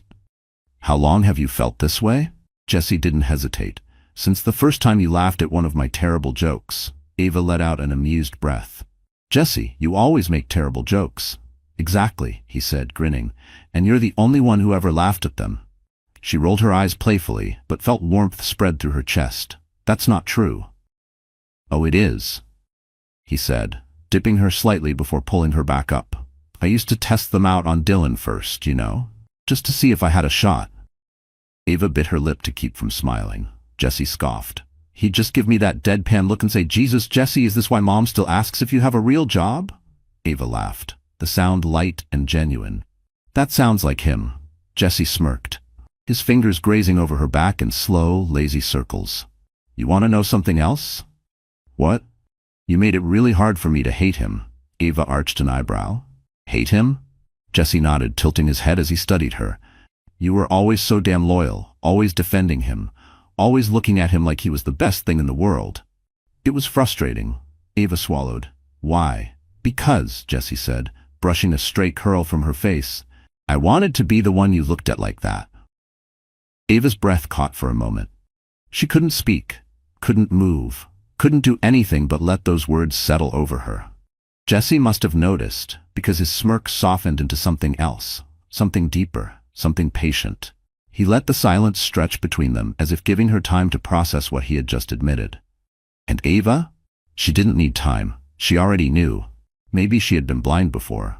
But now she saw everything clearly. Ava exhaled, tilting her head up to meet his gaze. You don't have to wish for that anymore. Jesse stilled. And then, ever so slowly, a slow, breathtaking smile spread across his face. Yeah, he murmured. Ava nodded, her fingers curling around the lapel of his suit. Yeah? Jesse let out a soft breath, his forehead pressing lightly against hers.